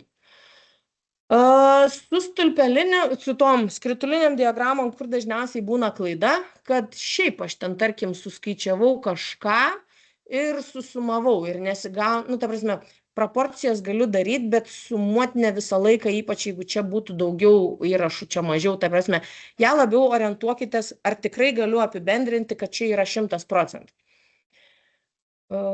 Ir su scatterplot visai naudinga būna, kai nebūtinai jūs turite, tiesiškai tiesiog reikia pavaizduoti tarp dviejų iš tų kintamųjų. Viena iš dalių, tie, kas naudosit labiau dirbtinį intelektą, kada atvaizduojat, galiu, aš jeigu turiu tik tai 2 kintamuosius, tarkim, čia buvo pažymiai, o čia buvo kažkoks tai testas, čia galutinis, čia matyti tarpinio, ir aš vaizduoju, kaip vieno priklauso nuo kito ir matysiu irgi, tarkim, kad jo visą laiką tiesiškai, bet tas išsiskiria. Ką daryti, kai turiu 3 arba 5 arba 10 kintamųjų? Galiu bandyti visą laiką tarp dviejų daryti ir žiūrėti, ar tarp tų dviejų yra ryšys. Bet kartais, neišeina tarp dviejų. Ta prasme, vienas kintamasis priklauso tikrai nuo kelių faktorių. Žmogui išeina tik tai su 3D. 4D jau nežinau, kaip atvaizduoti. Tai 3D pavaizdavus irgi grafiškai dažniausiai nelabai aišku, bet yra tokie metodai kaip dimension reduction, jos dimensiją sumažina. Ir aš, pavyzdžiui, turėjau 20 parametrų, jis pasižiūri, kurie parametrai tarpusavį ten tratata ir jums suagreguoja iki 2. Ir tada jūs vaizduoja, tarkim, tą heat mapą, kaip jūsų vienas išvestinis parametras priklauso nuo kito. Straipsnių arba disertacijų gražiai atrodo. Ką tie parametrai reiškia, nieks nežino. Tiesiog suagregavo keletą panašių. Tai įdėti vaizdumui galit, bet prie tokio labai didelės gilios analizės kaip ir nepadarysit. Jį tiesiog dažniausiai naudoja tam, kad taip, man modelio reikia mažesnio ir tikrai tos savybės panašios, tai va, aš galbūt susimažinu jo sudėtingumą ir greičiau įsiskaičiuos ir panašiai. Irgi čia rasit tokį apibendrintą, kada kurį naudoti. Su lentelėm, kad nerašykit labai daug skaičių po kablelio, nes kartais jie keistai atrodys. Čia neatsimenu, ką turėjau omeny, matyti tik tai šiaip panašiai. Ir pabaigai, nes šit iki beveik spėjau, kad čia pabaigoje rasit keletą klausimų, jie labiau tokie savikontrolės testai jum patiems. Pavyzdžiui, kadangi ten buvo, kad teoriškai jūs turit va tuos 3 gebėjimus po tos paskaitos įgauti, kaip sakiau, apie pirmą gal apie kitus turėtume dar pasižaisti, pasitestuoti. Tai va, tarkim, čia ir bus, kad jeigu turiu tokią diagramą, kaip kiekvieną iš tų faktorių galėčiau identifikuoti, ta prasme, išmatuoti, ar jie išmatuojami ar ne. Norit daryti, ar vėliau pasižiūrėsit? Tai kokių idėjų turit? Nes čia įsikinę aš darau, jūs. Tarkim, čia turėjau, kiek ilgai man reikės laukti eilėj. Problema, kad, tarkim, ilgos eilės. Ir turiu tuos pagrindinius. Koks buvo metodas, aplinka, įranga ir patys žmonės. Plus dar vieną atsiminiau, irgi ten buvo, ar eilės ilgis apsprendžia paklausą tos paslaugos?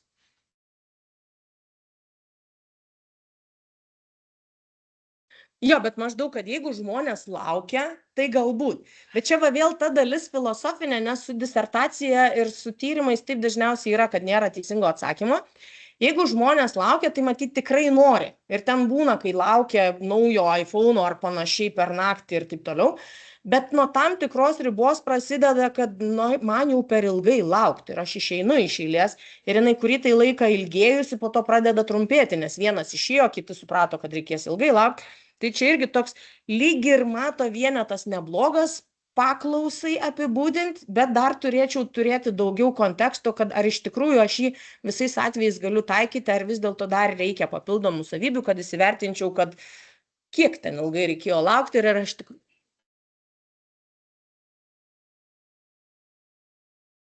Tų alternatyvų nebuvimų taip, tada aš jeigu neturiu kitos priežasties, bet jeigu aš važiavau į Lenkiją nusipirkti dešrų ir nutariau, kad ką aš čia lauksiu, apsisukau ir Lietuvoje nusipirkau, tai nuo situacijos, bet jeigu vežiau tas dešras iš Lenkijos į Lietuvą, neturiu, man liepia atvežti, tai irgi kontekstą žiūrėti reikės. Tai va su tuo, tarkim, čia buvo, kad ilga laukimo eilė, tada išsiskaidė, kad nėra prieinamų darbuotojų, kitas buvo, kad netikėtas pacientas, matyt, apie ligoninę čia buvo, ir tada, kad šios eilės ilgis sviruoja. Ir tarkim, žmonių nepakankamumas buvo, kad arba jie serga, arba laitnės vėluoja į darbą. Ar tuos galiu išmatuoti?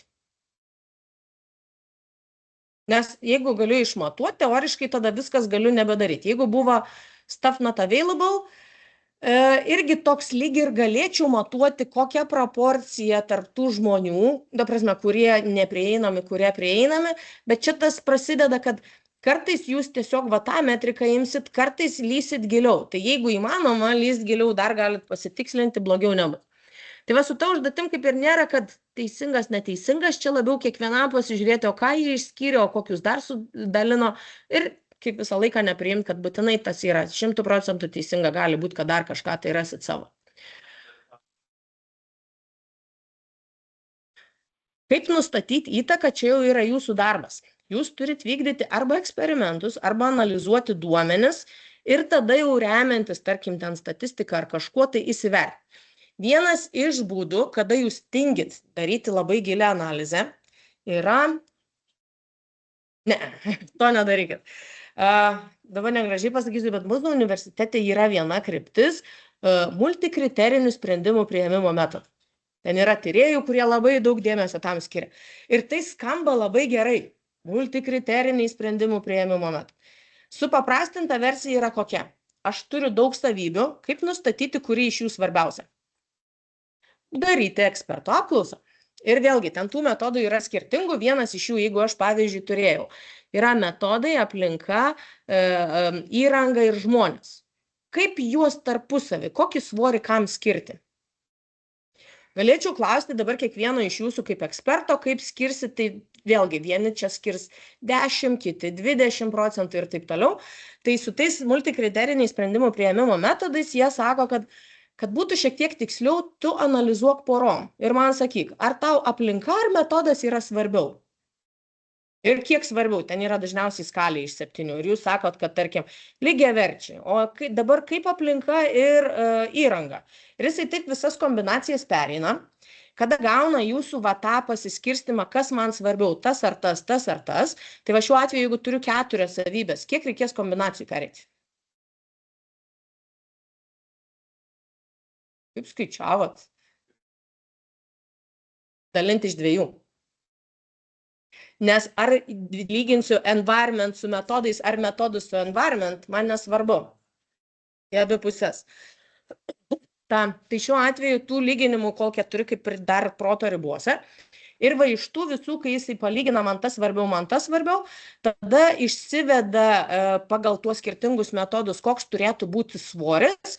Ir dar išsiveda, užmiršau kaip vadinasi, consistency ratio, man rods, kuris sako, tas ekspertas labai nuoseklę nuomonę turėjo ir viską tvarkingai pasakė, o tas ekspertas sakė, kad jam metodai yra svarbiau už environment, bet people yra svarbiau už metodus, o environment yra taip pat kaip people. Ir maždaug suvedi galus, kad pala, kažkas tai biški ne taip. Tai tie multikriteriniai metodai, daugelis iš jų ir turi, ne tai, kad jums tik tai šiaip apklausus svorius pasakys, kuris ten svarbiau, bet dar ir pagrys, ar ta eksperto nuomonė nuosekli ar nenuosekli. Ir tai skamba gudriai metodo pavadinimas, ten jų dar irgi galite naudoti keletą, o realiai tiesiog klausinėsit ekspertų, kas jiems svarbu, vietoj to, kad analizuotumėt 5 metų duomenis ir žiūrėtumėt, kaip skiriasi ten, nežinau, laukimo eilės ilgis priklausomai nuo visų tų savybių ar jų kombinacijų. Tai va, ekspertai jūs ir turite apibrėžti jūsų sričiai. Dažniausiai ten būna, kad toj darbiniai srity turėtų ne mažiau negu 3 metų patirtį. Arba ten atlikęs panašių ir panašiai. Aš paskutiniais metais sutikau teisme ekspertę būti ir aš įsivaizdavau, kad ten tikrina kompetencijas. Ne, ten tiesiog reikėjo sutikti. Bet su kitu kolega šnekėjau ir jisai sakė, ne, tai aš sakė, testus ten turėjau daryti ir taip toliau. Ir aš po to mačiau, kodėl mūsų patirtis skyrėsi. Įtariu, kad tai, kad birai prie mano vardo padėjo, nes tie kartai žaidžia. Ir aš netgi šaipiaus, kad kodėl jūs doktorantūroje studijuojat. Nežinau, dabar neklausiu, bet mano galvoj statistika yra tokia. Apie 10% žmonių nori prie savo vardo. Apie 50 nori dirbti universitete ir apie 40 tiki, kad va čia išmoksiu kažko naujo, naudingo ir panašiai. Tai čia jūs savo žinosit. Tai va tas DR dažniausiai padeda, tai va ten buvo tiesiog, kad darius, nedarius, bet iš mane. Taip.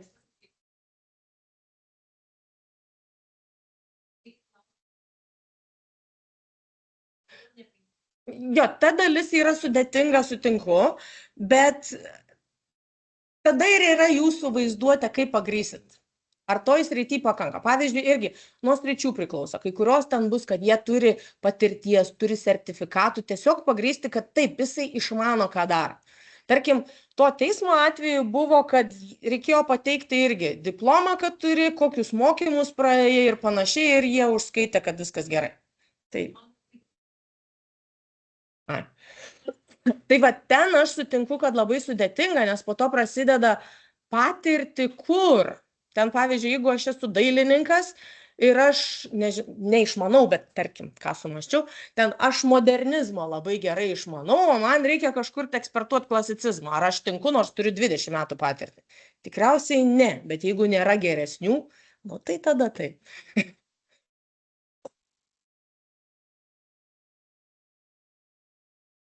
Čia viena iš tų dalių ne visai, nes iš mokslo pusės jums reikia visą laiką lyginti su kažkuo. Nu, nes tada jūs pagrindžiat, kad va, aš geresnis. Gyvenime geriau nesilyginti su kitais ir daryti kaip geriau tau. Gerai, mačiau, kadangi čia Nisiu atėjo už durų, tai matyt. Nes tuos pasiūsiu gal ne šiandien, gal rytoj. Ir apibendrinimų ir buvo, kad visą laiką bus, ką galit padaryti geriau, bet čia yra niuansas. Disertaciją žinau tokių žmonių, kurie 10 metų rašė ir neparašė. Ne dėl to, kad nepadarė. Jie visą laiką žinojo, kad dar galiu geriau, dar galiu tą, na, ir jau ten po 5 metų tavo publikacijos lyg ir yra senos, tada aš dar naują rašysiu. Tai visą laiką turit apsibrėžti, kad va, tiek jau mano užteks, jau minimalius reikalavimus tenkinu, tarkim ten ir jau gavau kažkokių rezultatų, kurių negėda kitiem rodyti, nuo čia jau aš maždaug... Ne, tik 4. Tam. Ir kita dalis, kas yra labai svarbu, kad kai jau jūs savo kažkokį sprendimą parodėt, jisai irgi turi savo ribojimus, kad niekada nebus pats geriausias. Netgi kai lyginant su kitais, va tas vėlgi įterpimas kelių aspektų. Galbūt mano yra tikslesnis, bet daugiau resursų reikalauja. Arba mano tinka, bet tik tai pirmo kurso doktorantam ir niekam kitam, nes su visais kitais ten neveiks. Tai va tas pripažinimas, kad taip aš žinau, kokios yra ribos, irgi šiek tiek duoda to credibility jums, kad jūs suvokėt sritį, o ne tai, kad aš padariau kažką inovatyvaus. Ir man rodos irgi čia gal pasakojame, čia kitas profesorius yra sakęs, jums disertacijų reikia pasiūlyti tik mokslinį naujumą. Jeigu pasiūlėt kažką naujo, ko niekas nedarė, yra 2 galimybės. Viena Nobelio premija, bet tikimybė labai labai maža, kita į palatą be rankenų ir taip toliau. Tai ta didesnė, nes jums tikriausiai pasakojo apie tą apskritimą, kad jūs toj riboj darot. Netgi jeigu padarysit ten toli, tai reiks laukti 10 metų arba ilgiau, kol kiti supras. Tai ten svarbu apibrėžti, kad biški geriau, bet va toj vietoj nebūtinai. Gerai, tai kaip sakiau, įrašą pasiūsiu, skaidrės pasiūsiu.